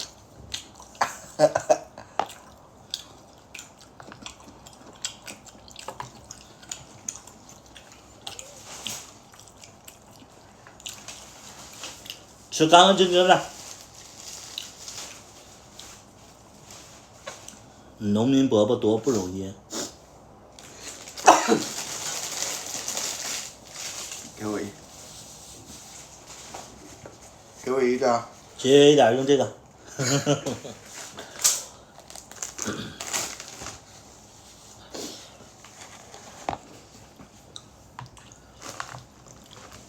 吃完了。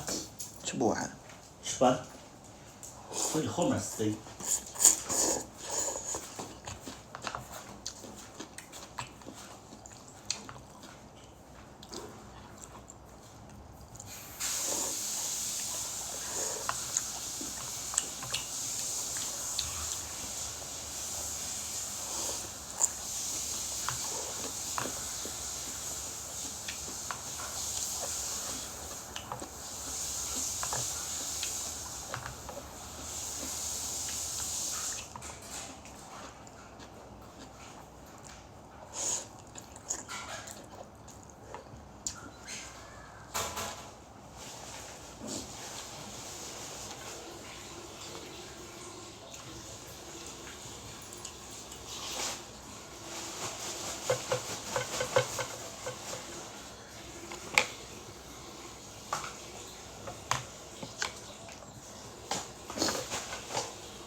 你老公好凶，所以你没老公。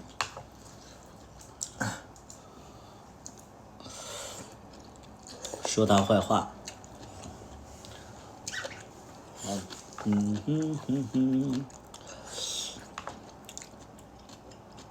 行了，2点了，睡觉了，好吧？太困了。哎呀，播一会儿得了呗，跟观众朋友再见。这吃完你就要困啊！小麦给我打电话，我都没接，估计是吃宵夜。刚起来也要休息啊！我看你直播可累了，直播真的可累了。行了，大家早点休息。明天咱们再连线。拜拜，拜拜吧。